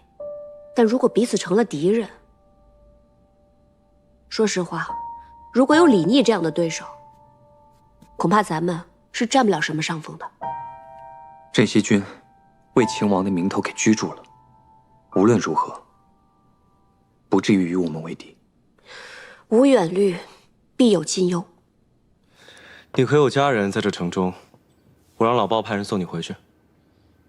魏相将军明言，妾家姓顾，小字婉娘，本是京都人士，月前奉父亲之命回并州老家祭祖。并州顾家，我记得顾相也出身于并州顾家。听闻在朝上大骂孙敬乱臣贼子，后被下在狱中。那便是妾的父亲。后来孙敬为收买人心，将家父从狱中放归，软禁家中。妾因此请命回并州祭祖，替父亲祈福。原来你是顾乡下的小姐。家国倾覆，亲长险遭不测。幸而今日得见镇西君，真乃君威赫赫，所向披靡。妾愿将并州家中存粮献与镇西君，望将军旗开得胜，早日收复京都。这样不仅天下百姓得救，妾的父亲也有救了。顾相忠义，顾小姐又有献粮义举，不愧是忠良之后。婉娘有一事相求，望将军务必答应。顾小姐尽管开口。如今战乱四起，并州距京都甚远，婉娘恐怕难以孤身回到京都，请将军答应让婉娘随军而行，这样也有幸可以亲眼见得镇西大军收复西长京。这大军行军十分艰苦，实在不方便带着女眷。不论行军如何辛苦，婉娘都吃得了苦。若将军有顾虑，我和秋翠皆扮作男子，绝不给将军添麻烦。我还是派遣一队人马护送你们回京吧。将军忙于军务，婉娘亦不愿将军再分兵保护婉娘，只要将军答应让婉娘远远跟在大军之后就行。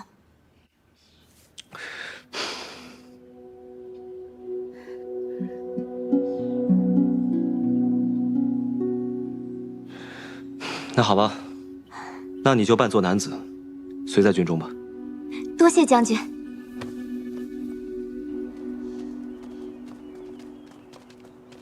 站住！拦住他！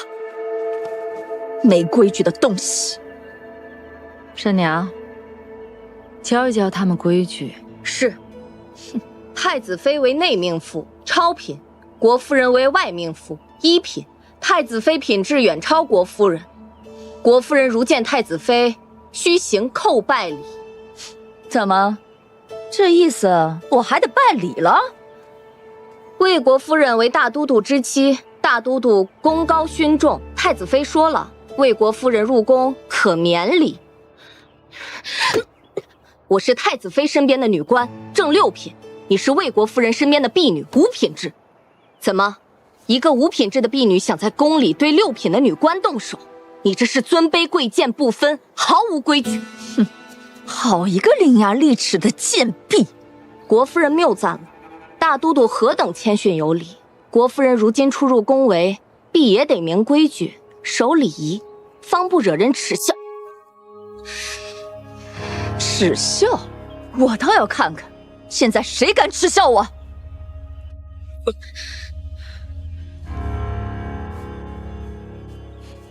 没规矩就得叫！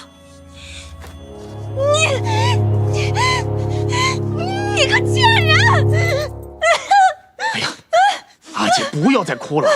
不瞒阿姐说，外面这风言风语传的确实难听，可毕竟这萧氏是先太子妃，先太子既然已经自强，他若是个懂事的人，就该训了先太子，即使不训，也应该出家入道，为先太子守节。不过大都督如此英明睿智之人，怎么偏偏被这萧氏所迷惑？他定是给你姐夫下了蛊。你想想，这么多年，在这府里上上下下这么多的姬妾，他何曾偏宠过一人？再这么下去，可怎么了得啊！阿姐莫慌，如今前方战事连绵，大都督还指望我们陈郡袁氏替他征战筹粮，必得给我等3分薄面。只是这个萧氏一心留在宫中，说不定有什么不可告人的图谋，不愁抓不到他的把柄。届时我与叔伯兄弟们商议，劝大都督杀了这个妖孽，替阿姐出这口恶气。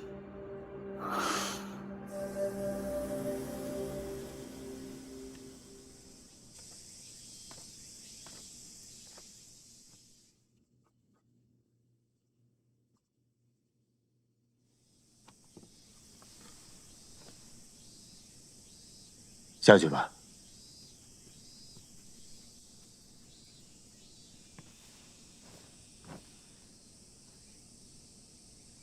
哼，河汉清且浅，相去复几许。哼，既然又到七夕了。 当年就是在七夕那晚，你我第一次相遇。早知今日，当初莫若不相逢。你又说这种负气的话，难道还在为魏国夫人置气呢？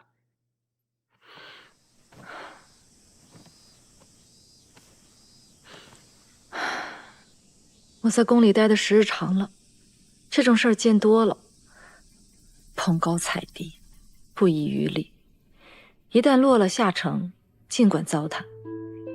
今日，魏国夫人掌过我的女官，我若不还手，哪一天，她还会下令镇杀了我？难道大都督会为了我为难你那堂堂的正妻吗？那倒不至于吧。 陈俊元氏乃大都督的妻族，大都督一向倚重，妾今日得罪了魏国夫人，自请出宫去修道，也不在这儿碍旁人的眼了。哼，你倒是激将起我来了。嗯，妾怎敢激将大都督啊？妾就怕继续待在宫里，有一天不明不白的死去，还不如出去修道，免得聒噪。 那我倒要看看，天下哪间道观能搁得住你啊！哼！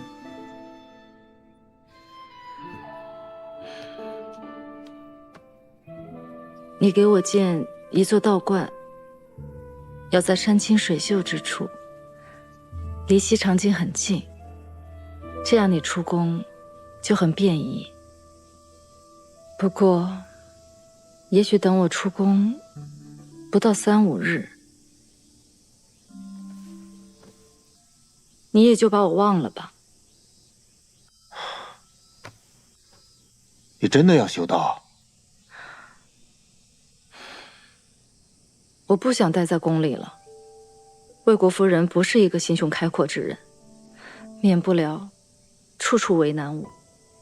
再说，这宫里的人人人一张利嘴，我不想被他们说3道4的。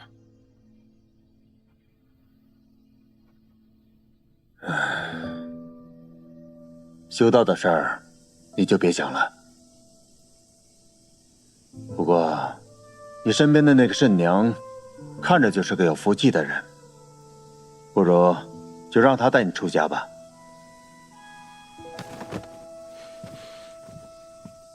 大都督还是说出了实话，为了魏国夫人的情面，居然让我的女官出宫修道，那还不如赐我一壶鸩酒，让我和慎娘即刻饮下便是。她是你的女官，冲撞了魏国夫人，总要个交代吧？那魏国夫人的婢女呢？是她冲撞了我，难道也要让她出家修道吗？你看你，什么事情都要掐架要强的。大都督若一视同仁，处置那婢女，我就让慎娘出家修道，否则免谈。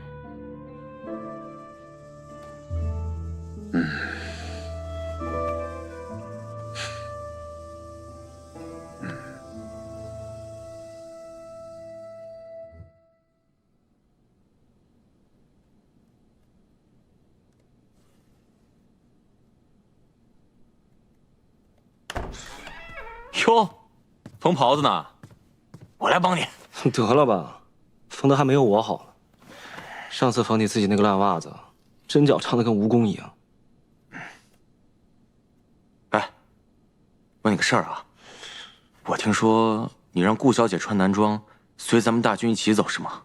是啊，人家一个人带着一个丫鬟，想回京都，千里迢迢四处打仗，没准就把命丢在路上了。与其这样，不如跟着我们大军一起走。第一次啊，我第一次看到你这么怜香惜玉。你是不是不打仗就会闲得变成街边碎嘴的老太太啊？哎呀，不是，我是真觉得这个顾小姐不错，配得上你，配得上。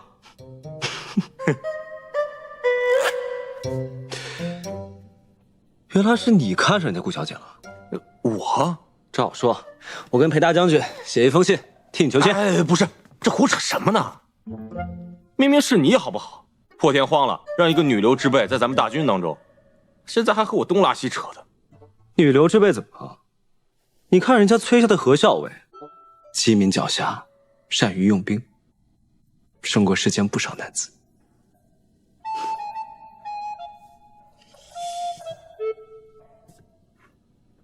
哎，我听你这话的意思，你看上的不是那个顾小姐，而是那个何校尉吧？胡说八道！我胡说八道？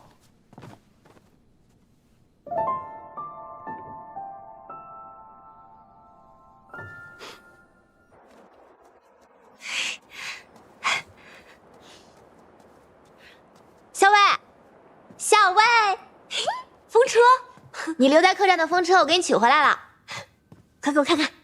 哎，不过校尉，就这么一只风车，你怎么还巴巴的留在客栈柜台上，又特意让我去取回来？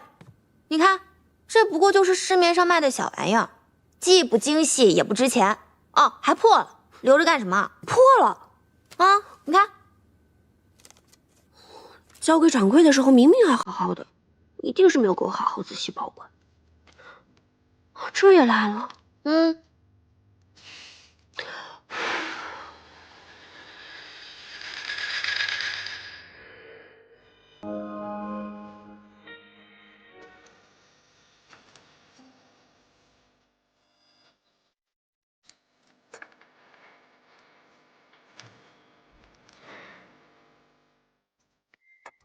不是这么弄的，小心被面条伤到手。我来吧，这种粗活不适合你。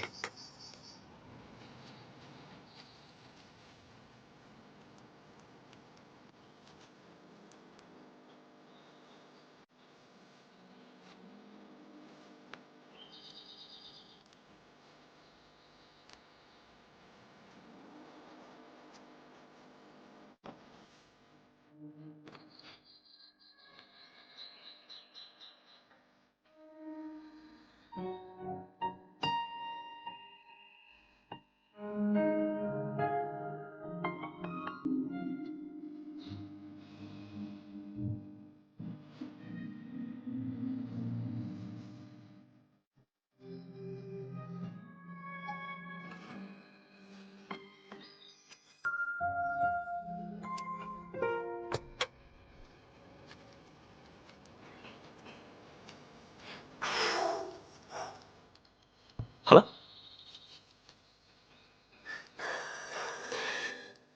明天晚上一起去看灯会。你不用主持大局吗？那无聊的差事，我早就推给别人了。你呢？要陪崔公子吗？不用啊。那说定了哦。说定了。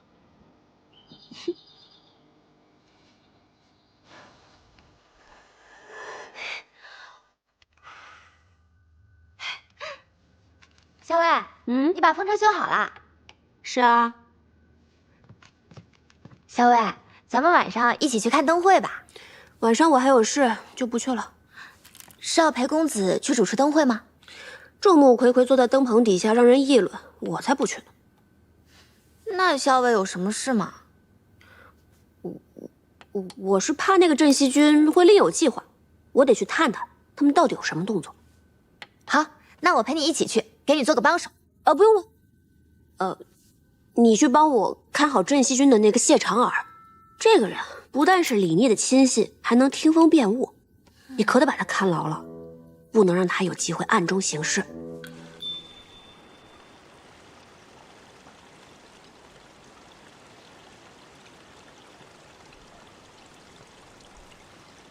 哎，我说耳朵，你怎么愁眉苦脸的啊？明天晚上七夕灯会，十七郎下令当众斩杀韩立，为镇西军立位。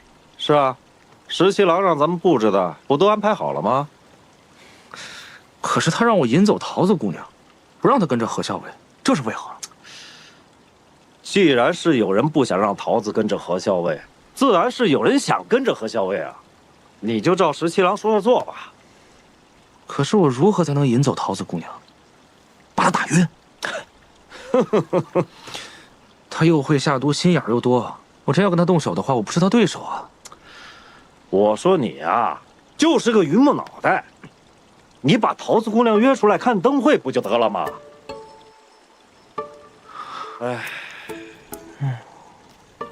哎，好好想想吧。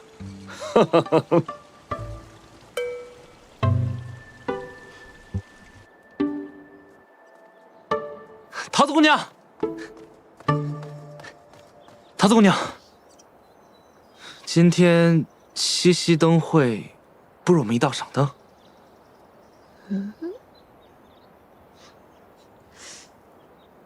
你为什么邀我一起看灯啊？因为今天就我一个人，其他人都有事。我看桃子姑娘你也是一个人，不如我们就一道。所以你是闲极无聊才邀我一起的啦？不是桃子姑娘，我没那个意思。哎，算了，你就当我没说吧。站住！你想邀我看灯就邀我一起，来了你又说算了，你拿我当什么了？不是桃子姑娘，我答应你了。啊？晚上一起看灯啊？哦，谢谢桃子姑娘。不用谢，毕竟也省去了我的麻烦。什么麻烦？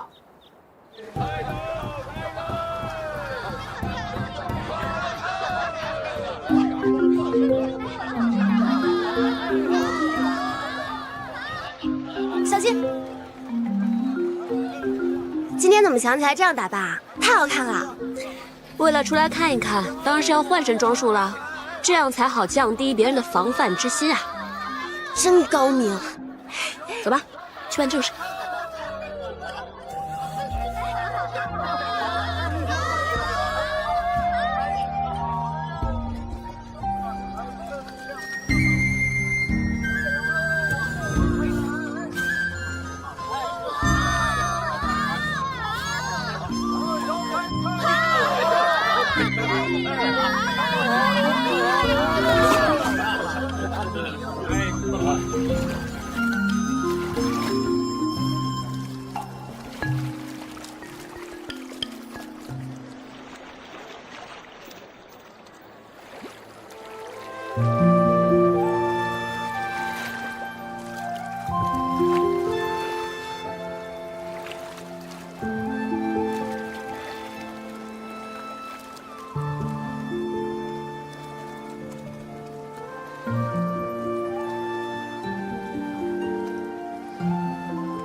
你今天真美，我差点没认出来。请。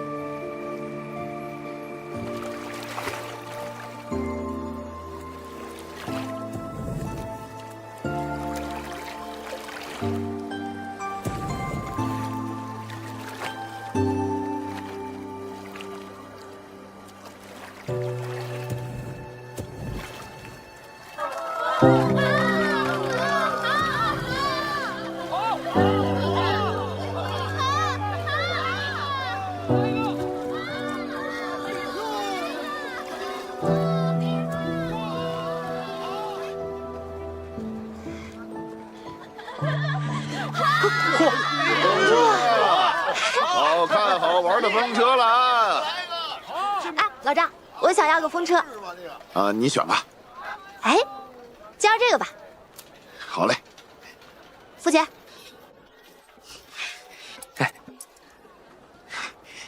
你喜欢风车啊？那倒也不是，不过我们家校尉有个风车，插在书架上，他每天看到那个风车，心情就可好了。上一回风车坏了，他还不肯扔，特意精心修补好的。但这个风车也不贵啊，才2文一个。哦，就是嘛，我也是同他这么说的。我说，要不然我陪你买一个新的吧。但是他说我不懂，说什么风车不能自己买，要别人送的才有趣。所以刚才我看到那个人，我就想，我也一定要别人送我一个。我倒是要看看，别人送的风车到底是哪里有趣呢？所以你才要我花钱给你买？给本姑娘买风车，你应该觉得很荣幸吧？荣幸荣幸。不过这别人给买的风车，到底哪里有趣？我怎么看不出来？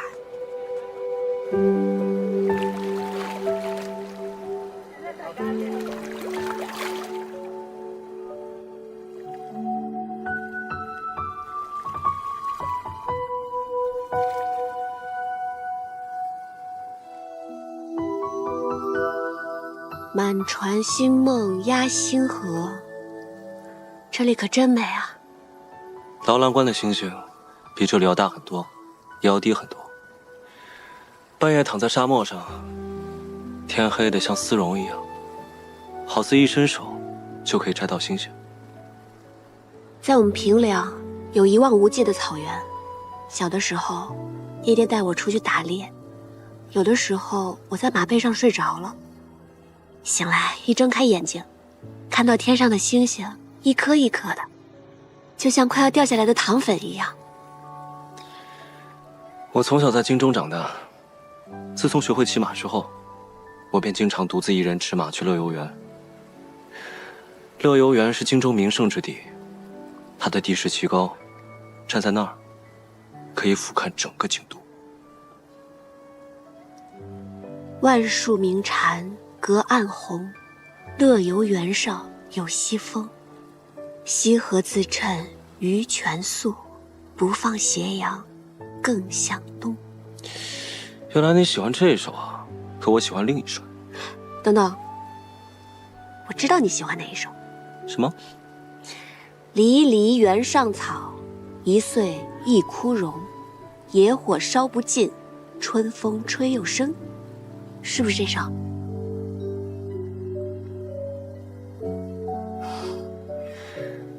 你怎么知道我喜欢这一首啊？知己知彼，百战不殆。因为我知道李皇孙是这样的人，所以我就知道你会喜欢这首。何校尉可真厉害啊！知己，我喜欢。胡说，我又没说过我是你的知己。我又没说你说了你是我知己。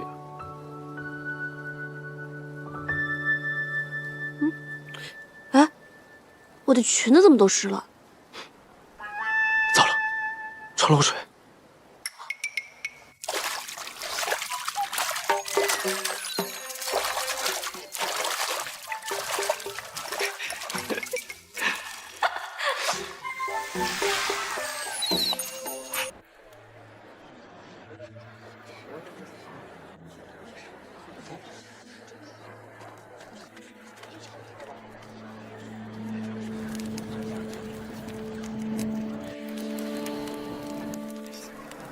崔公子、裴将军莅临七夕灯会，令并州蓬荜生辉。老朽斗胆，请二位为七夕许愿灯赐字，请。我们先写吧，来，把灯拿上来。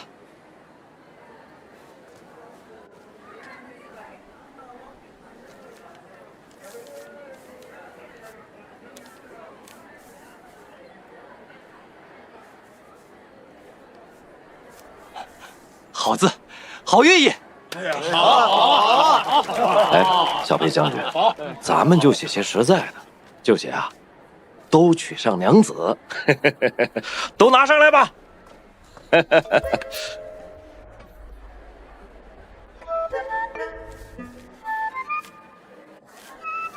哎，咱们镇西军上下都是光棍，简直一支光棍军，连这个愿望都不给许啊！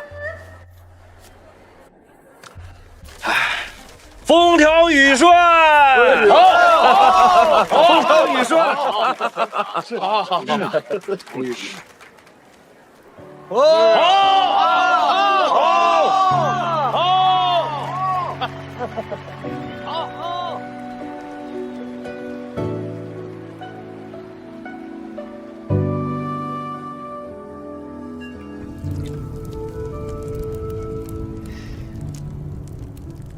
哎呀，这要是在劳兰关啊，生这么一堆火，必然要烤一只黄羊，烤得油滋滋的，别提有多香了。小的时候，阿娘也经常在火堆里面给我烤芋头吃。那下一次有机会我烤给你吃。说的我都有点饿了。走，带你吃东西去。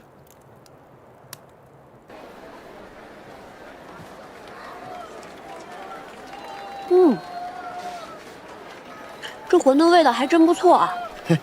谢谢小娘子啊，这是我家自己调的骨汤，因此啊，这滋味十分不错的。店家啊，今晚生意可好？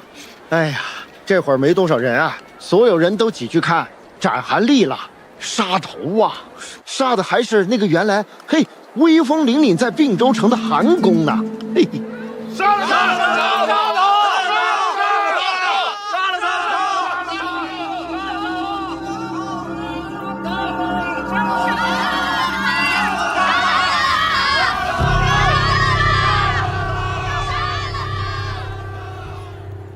公子，都已安排妥当。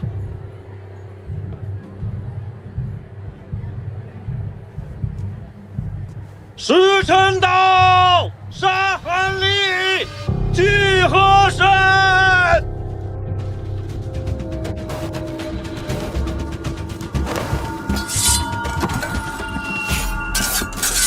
救主公！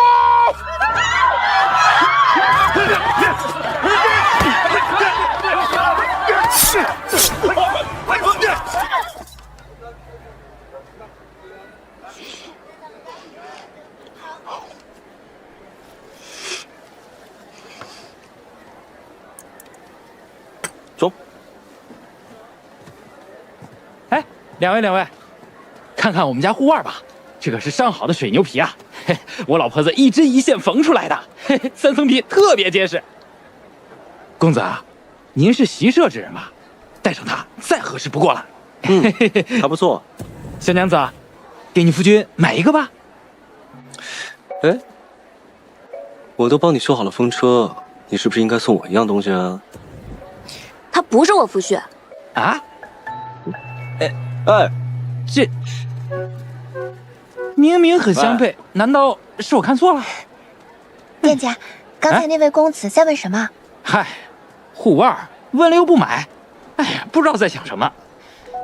哎。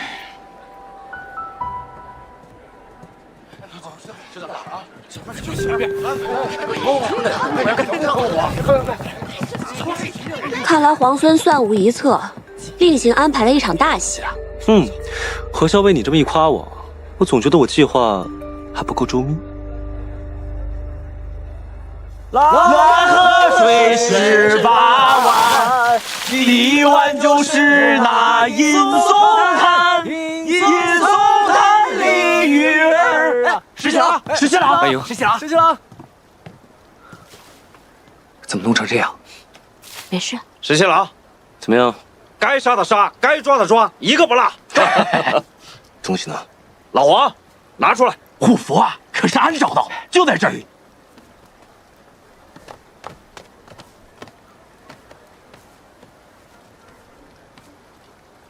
就在这儿呢。这些人，他们也太笨了，连引蛇出洞都不懂。不是他们笨，那是石七郎太聪明，太笨，太聪明，太笨，太聪明。东西找不见了。哎，你不是放怀里了吗？你刚说要借虎符消消杀气，你快找找放哪儿了？哎，老二是不是在你这儿？没有。既然你们崔家军螳螂捕蝉，黄雀在后，也不必藏着掖着了。陈醒。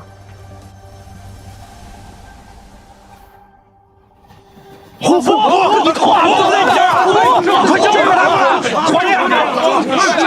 喂，小娘子，你不是皇孙的爱妾吗？不是要和石七郎私奔吗？你虽然是崔家军的人，但不是身在曹营心在汉吗？现在怎么反倒过来帮这个小白脸坑咱们呢？就是，说清楚，怎么回事？胡说八道！你们小两口闹别扭，也不至于闹这么大吧？闭嘴！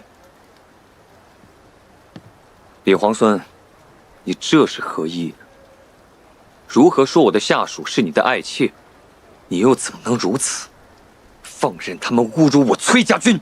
哎，他可可是自己说的，他亲口跟俺们说他是皇孙的爱妾，还要跟俺们十七郎私奔呢。他怎么会放给你这个小白脸？阿英，公子，当时在山寨遇险，我才假借皇孙家眷的身份，这帮人不明就里，才如此误会。侯校尉，借步说话。我们走吧，不要跟他废话。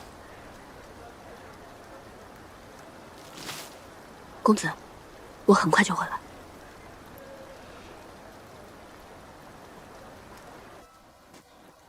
你怎么猜到的？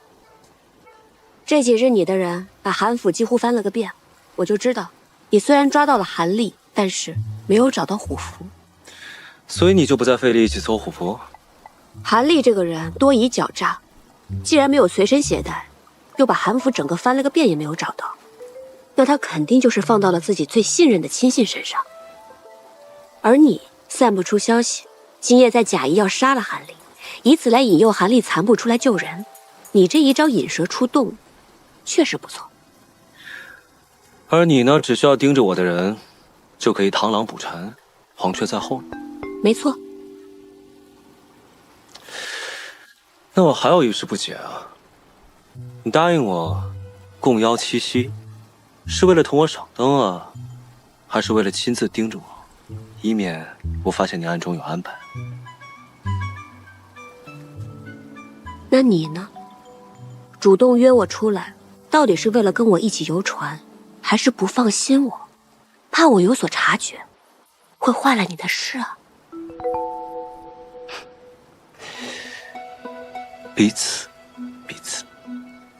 承让，承让。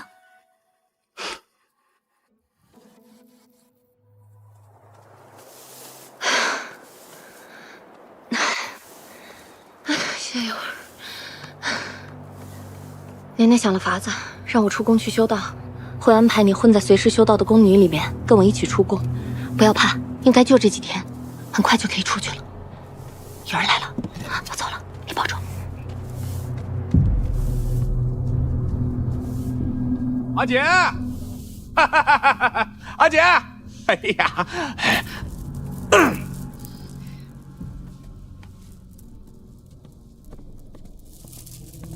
大都督已经下令，让萧氏身边的那个女官作为替身，出宫修道去了。什么？只是让那个女官出宫？那萧氏那个贱人呢？还安然无恙的在这宫里气我？阿姐急什么？大都督既然已经迷恋萧氏，那咱们就得一步一步来。俗话说得好，心急吃不了热豆腐。只要我们把萧氏身边的羽翼都给他剪除了，还怕没法子弄死他们啊？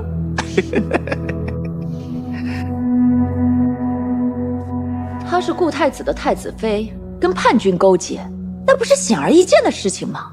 阿姐，这萧氏只是一个区区贱妇，让大都督迷恋也只是一时的。哼，既然他如此跋扈，那我自然有法子杀了他。阿姐放心，我马上就回洛阳督战，只要我们袁家在阵前继续立下功勋，阿姐在大都督心目中的位置就固若金汤了啊！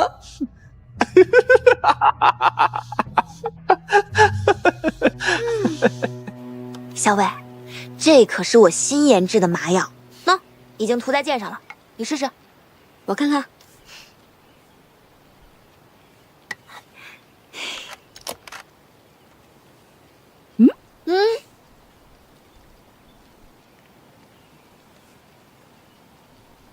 小姐，当时皇孙救你的时候，就那么把袍子解下来往你身上一披，他动作真是太潇洒了，我在楼上都看呆了。皇孙答应咱们追随在他身边，咱们以后再也不用担惊受怕了。多亏有皇孙。小姐，你说皇孙会喜欢这个庇护案吗？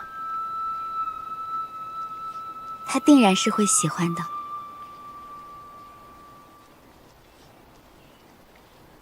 我只加了一点点麻药，就已经见过何校尉。顾小姐多礼了。何校尉这一身劲装，真是英气好看啊！小姐，皇孙让咱们穿男装随大军而行，我看何校尉这身装扮甚是好看，小姐何不向何校尉请教，照着样子剪裁一身？多嘴。何校尉是军中历练出来的气魄，所以英气勃勃，洒脱好看。我要是也穿上这一身，只不过是画虎类犬罢了。无妨，我的衣裳都是桃子帮忙打点的。你没有穿过男装，不知道他们其实袖子这个地方做的很是大，还有肩颈处做的也很是阔大。市面上买回来的男装都需要改过才行的。桃子，回头把咱们做过的图样送到顾小姐房中去吧。好。如此，多谢何校尉了。顾小姐客气。哎，是这件衣服吧？哎呦，这可真是买大了，不好剪裁的。不是，这是皇孙借给我们小姐的衣服，我们小姐亲手洗净了，要还给皇孙去。秋翠，你有多嘴？其实是上次皇孙出手相救，便借了这件外衫替我遮挡，何校尉切莫误会才好。啊，哪里？顾小姐何出此言？如此，就不耽误顾小姐了。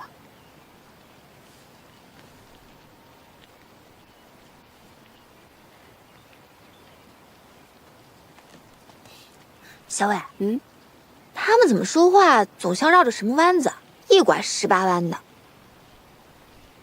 她们是闺阁中的女子，行事做派自然委婉含蓄。哦，好了，别看热闹了。哎，可他们总提到皇孙，可皇孙跟咱们有什么关系？跟他们有什么关系？你怎么知道皇孙跟他们没有关系呢？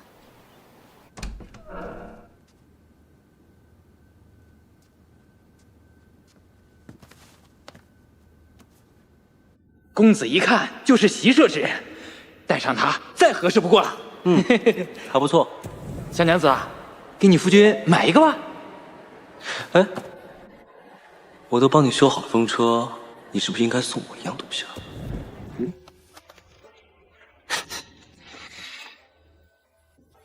这个阿银就是嘴硬心软，真好看。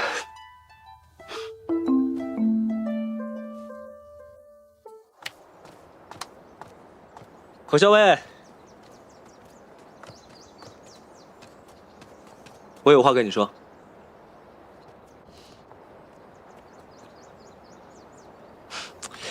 哎呀，有些人就是这么的嘴硬心软。这一大早上出去忙活了，也不让我知道。哦，是吗？哎呀，明明说着不送，最后还是送了。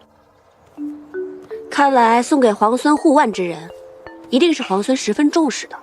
那当然了，只是我觉得，虽然我重视他，但他更重视我。如此，便要恭喜皇孙。哎，你觉得送我护腕的这个人，跟我的爱妾比起来怎么样？皇孙慎言，当初我是为了脱身权宜之计，才出此言诓骗了诸人。可没想到皇孙居然口齿轻薄，公然在我家公子面前辱及我名誉。这么在意你家公子？那是自然。为什么？之前不便为外人知晓，所以一直没有告诉你。其实，我是我们家公子的侍妾，所以还请皇孙慎言，以后莫要在我家公子面前辱及我清白。走了，桃子。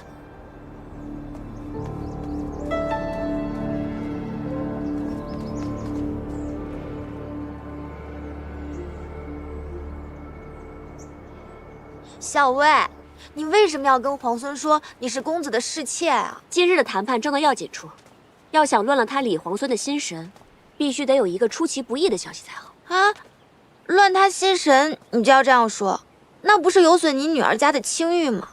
你跟公子之间清清白白，明明压根就不是什么他的侍妾，这样同外人说自己，以后还要不要嫁人？傻丫头，这世上能娶我的男人，才不介意我这么说呢。哎，不对啊，你以前总是说这世上能娶你的男人只怕还未出生呢，怎么今天忽然就改口了？你终于发现这世上有能娶你的男人了，是不是？快告诉我是谁啊？他是……就不告诉你，快走吧，啰嗦。哎，告诉我嘛，我想知道。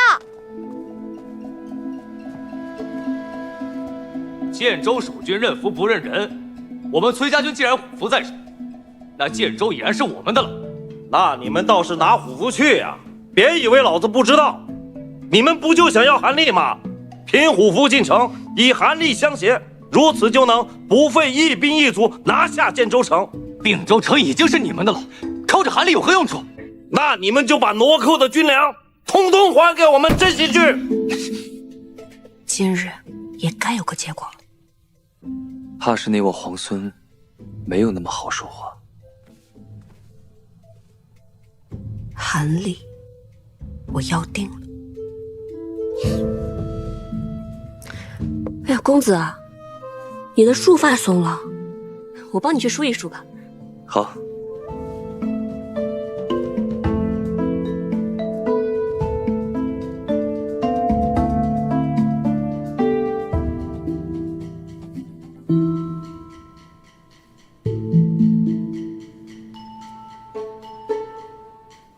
石七郎，其实关于崔家军的何校尉，有句话我不知当讲不当讲。不当讲。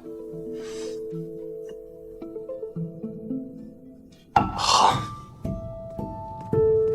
我们家公子说了，都已经谈了数日，依照昔日盟约，这韩立被镇西军所得，那并州城就归镇西军所有；但这虎符被我们崔家军所得，这建州城就理应归我们崔家军。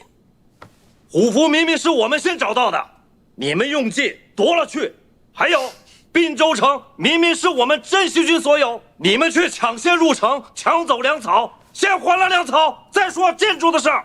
事已至此，不如大家心平气和，好好商议一番。哼，说的比唱的好听。什么商议？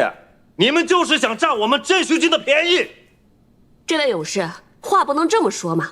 既然是商议，那吃亏让步，我们崔家军也都是可以的。行，那你们说说，你们打算怎么吃亏啊？皇孙殿下不是想匡扶社稷之将倾，收复东西两都？可以你们镇西军现在的存粮，别说收复东西两都了，怕是连落水的边儿都摸不着。若是在并州继续耽搁几日，只怕这存粮会越发不够。现在你我二军就建州的问题一直争执不下，但按照规矩，这虎符既然已经被我们崔家军所得，那这建州城就理应归我们崔家军。只不过我们想讨要韩立，图个方便，所以我们家公子刚才说了，我们打算吃点亏，送给你们50车粮草，这样也能助你们早日拔营去往洛阳。以贵军这悍勇，还怕打不下洛阳吗？哼，你这话说的，感觉我们像捡了一个大便宜。50车粮草，区50车粮草，只够我们镇西军1日2食，勉强赶到洛水之畔。那建州与洛阳孰轻孰重，皇孙殿下不会分不清楚吧？自然。那皇孙愿不愿意用韩立来换足足50车粮草？可以。石七郎，石七郎，好，皇孙殿下自然是一诺千金，只要你们把韩立交给我们崔家军，那我们公子也绝对不会食言，粮草一定会按时送到。哎，石七郎，这50车也太少了吧？老包，你们让我静一静。说吧，有什么计谋？什么计谋？你难道不是故意答应那个何校尉以韩立换50车粮草？是不是打算一石三鸟，趁崔家军不备，把粮草和韩立一并拿下，顺带手的再拿下建州？粮草韩立兼得，且拿下建州。有好法子吗？现在不应该是你胸有成竹、早有预谋的吗？不然你为什么那么轻易就答应那个何校尉这么苛刻的条件？我有一个朋友，啊？我这个友人，他看中了一个姑娘。等镇西军交出韩立之后，让左营带着韩立跟虎符立刻拔营前去收复建州。还是我亲自去一趟吧。不用，眼下有了韩立跟虎符，建州城必定是手到擒来。反而现在洛阳才是最棘手之处。我猜测李逆拿到粮草之后，一定会直指洛阳，我们一定要抢在他的前面。那你这个友人是咱们镇西军中的人，还是你京中的旧识啊？摇什么头啊？说呀！这个姑娘，她不该喜欢。不该喜欢？哎，她难道喜欢上了醉红楼的清官人？哎，其实也无妨，只要这个清官人品性善良，也无所谓的。不是，那是什么？你说呀！他好不容易看上一个人，可偏偏那姑娘已经是别人的侍妾了。哎，石七郎啊，石七郎，我算是明白了，你今日如此反常，是因为这件事儿。什么如此反常？我哪里反常了？我说的是那个友人。行，那咱们今日就说说你这位友人。现在国难当头，他还想着情爱小事，他将此事告知于你，说明他心中耿耿于怀，日后肯定还会去纠缠的。倒也不是。哎，行了，他明知道此人有了夫婿，还暗中觊觎。石青郎，我告诉你，色令智昏也。其实你不用说了，石青郎，我劝你早日和你这个友人一刀两断，否则你不怕近墨者黑，有一天你也喜欢上别人的妾室吗？石七郎，三思啊！啊！哎，今日李皇孙如此失魂落魄，就这么轻易答应了咱们，也不知道发生了什么事。谁知道呢？那我就让陈醒去安排粮草了。哎，等等，我又想到了一个计策。如果到时候他们的人比我们先到洛阳，我们在附近，然后……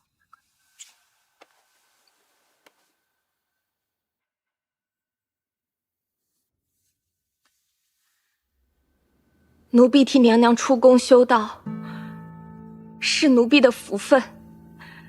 只是奴婢从小服侍娘娘，从府里到宫里，这么多年，奴婢舍不得。娘娘日后万千保重。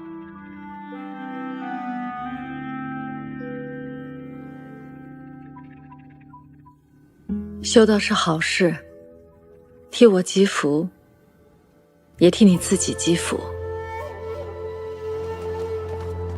我身边还有锦娘，不用挂心。倒是你，保重自己，也替我照顾好江氏。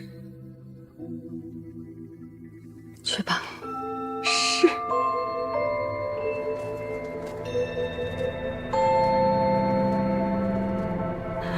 娘娘放心，奴婢走了。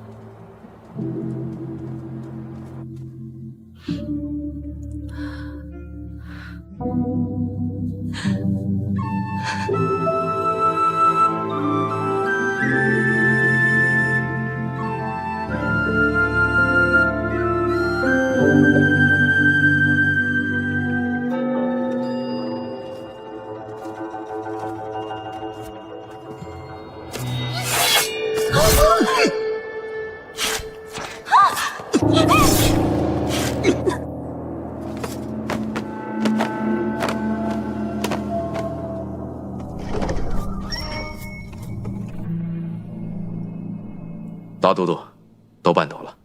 好，去跟夫人说一声，就说我已经替她出气了。可萧妃娘娘那里万一知道了，他是个聪明人，必然会以为是郑国公派人杀了那几位宫女，替魏国夫人出气的。可万一萧妃娘娘想不开，不肯罢休闹僵起来，岂不是对郑国公不利？哼，不过是几个奴婢而已，杀就杀了。我也说过了，他是个聪明人，他不会因为他们不识大体，以卵击石。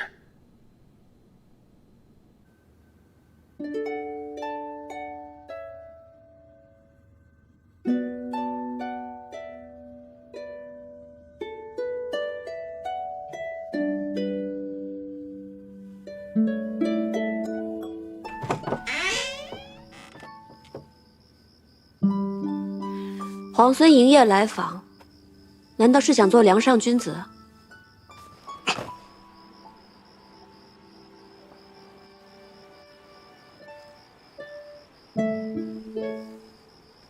你到底是来做什么？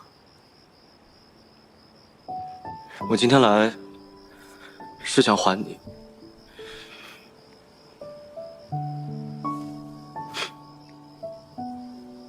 还我什么？我来是想向你解释，白天是我误会了，我以为护腕是你送的，言语间多有冒犯，还请见谅。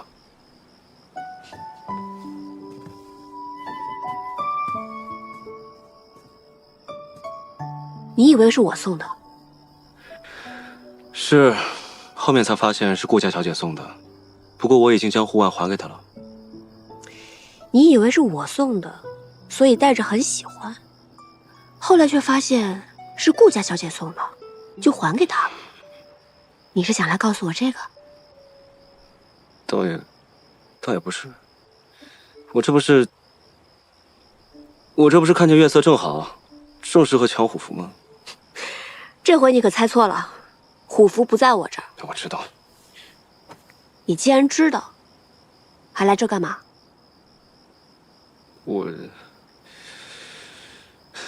我这不是……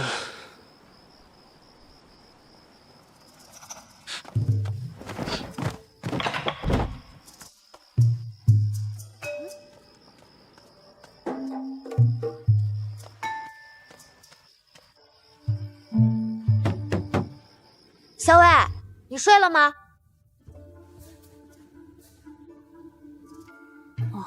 我已经准备睡了。哦，那我也去睡了。嗯，好，你快去吧。那你早点歇息吧，小伟。知道了。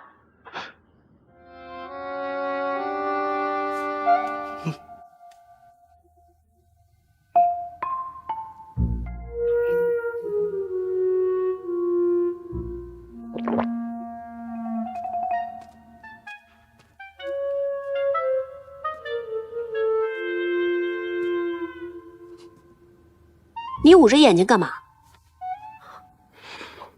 脸这么红啊！太热了这儿。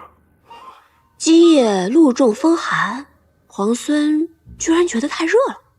你刚才为什么要帮我遮掩？深夜擅闯女子卧房，皇孙不嫌瓜田李下，我还嫌。我跟你说个正事，今日你用50车粮草换取建州，明显不公。我知道你们崔家在荆州埋伏着人手，我父王被孙敬扣在京中，我想借你们人手一用，救出我父王。皇孙真是毫不客气呢。我要是偏偏不答应呢？你要是不答应，那我就……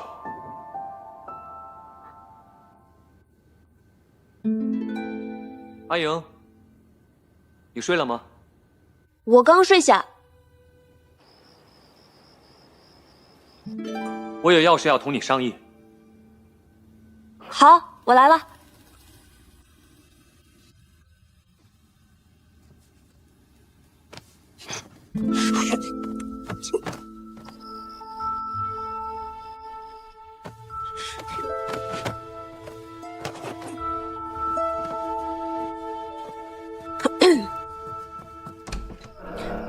公子，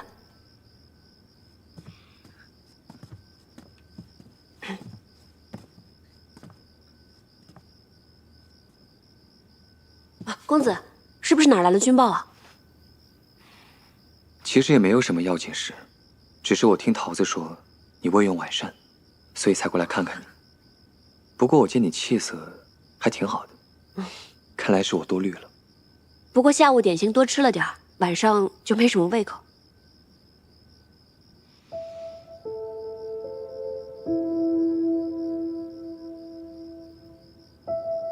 那你早点睡吧。公子也早点安歇。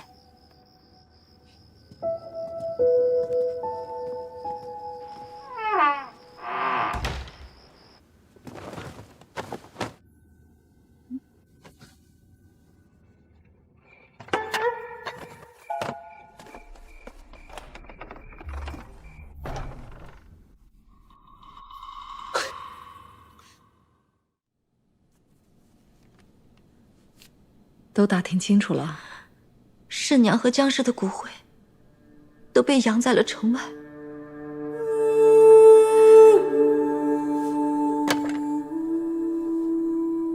你看他跟着我一场，却落得一个挫骨扬灰的下场。娘娘，你想哭就哭出来吧。我不哭。即位太子妃，我就要坚强，不能再哭。可是我恨我自己，为什么这么没用？没有保住江氏府中太子的骨血。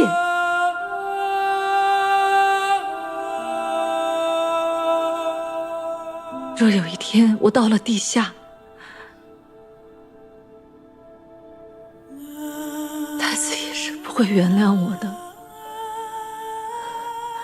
娘娘，太孙还活着，若是没有您的话，他都活不到现在。他还等着您呢，娘娘。我知道，为了太孙，我也要好好的活下去。奴婢知道，娘娘忍辱负重是为了什么。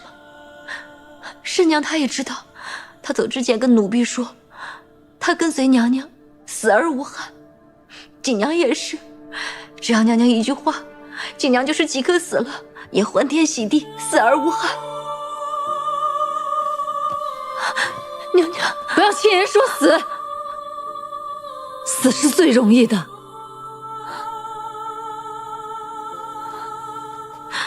太子薨逝时，我若拿一把刀一抹脖子，那是最容易不过了。世人还会赞我一身贞烈，可我心里明白，我不能那样做，我得活下来。我还要好好的与孙敬周旋，也许我还能找机会保住太孙，我还能找机会见机行事，助我大禹王朝光复。娘娘心里苦，奴婢都明白。你说，玄泽这个孩子是不是又长高了？韩畅带着他东躲西藏，也不知道今晚能不能吃饱，能不能睡个好觉。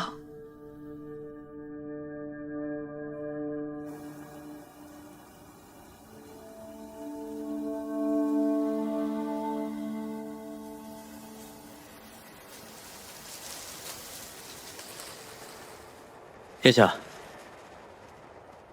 喝口水吧。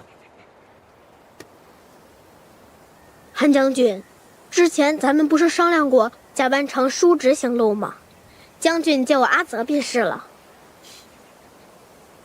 太孙身份不同，此处四野无人，该守的礼还是应该守的。殿下饿了吗？不饿。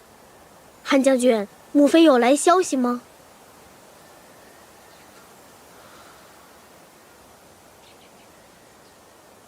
没有。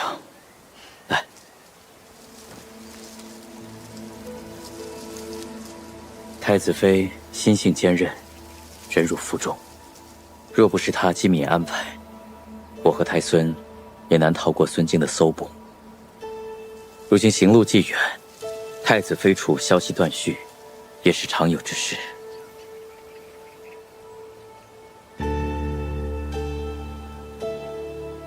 希望母妃能平安无事吧。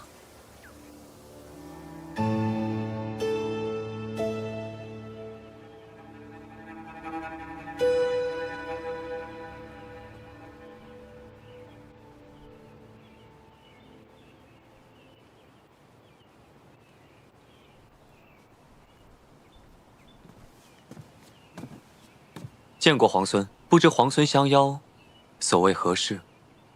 同在这并州城，军事纷扰，还未与公子言谈一二。今日备了份薄酒，想请公子前饮几杯。我素来都不饮酒。在下有事相求，请公子赐个薄面。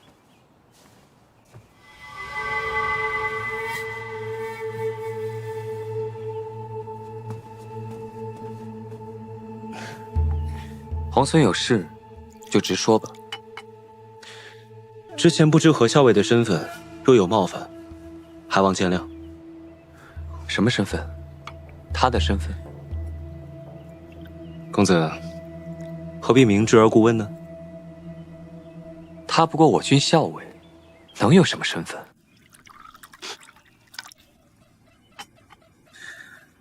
公子不必隐瞒，我什么都已经知道了。只要公子答应帮我这个忙，我便会保守这个秘密，绝不会让旁人知道。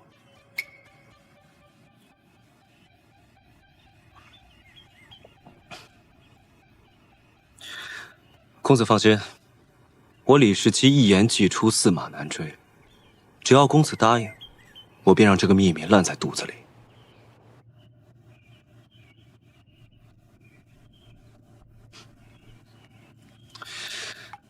你不会是想杀我灭口吧，公子？你们崔家军虽然势大，但我们镇西军也在并州，公子能得手吗？皇孙说笑了，大家都是秦王之士。皇孙说吧，你究竟有何事，需要我们崔家相助？但说无妨。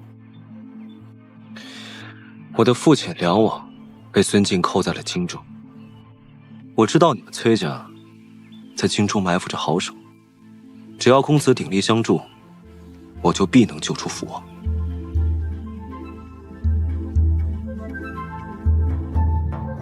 公子，公子，校尉问起，才知道您往皇孙这儿来了，应该回去吃药了。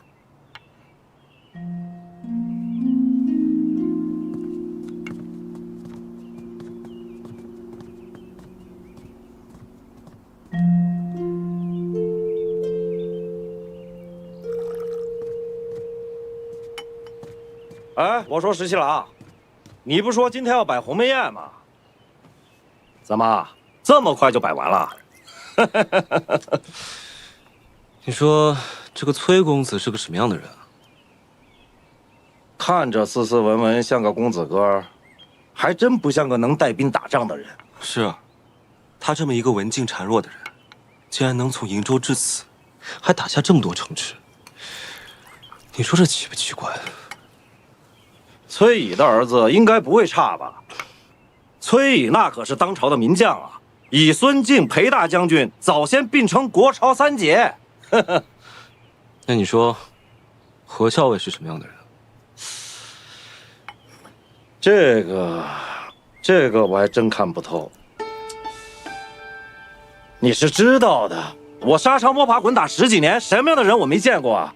可这样的人我还真没见过。你说她是个女人吧，她却心狠手快，智谋百出。哎呦，我还真琢磨不透啊。所以我总觉得，这个何校尉身份不简单。他说的每一句话，也不知道有几分能信。对了，石七郎，大军已经准备好开拔，咱们并州的布防也准备妥当，什么时候出发呀？越快越好。校尉，我赶去的时候，公子脸色甚是难看。无妨，公子已经把李逆说的话原本都告诉我了。李逆这个傻才，竟然出言讹诈，想一箭双雕，既想诓骗出我真实身份，又想骗公子答应他救出梁王。幸而公子没有上当，不过这个李逆已经开始起疑了。幸好你已经劝公子早早开拔，陈兵落水。那这儿的东西我先收拾吧。嗯。校尉，这风车咱们还带走吗？扔了吧。真的扔啦？扔了。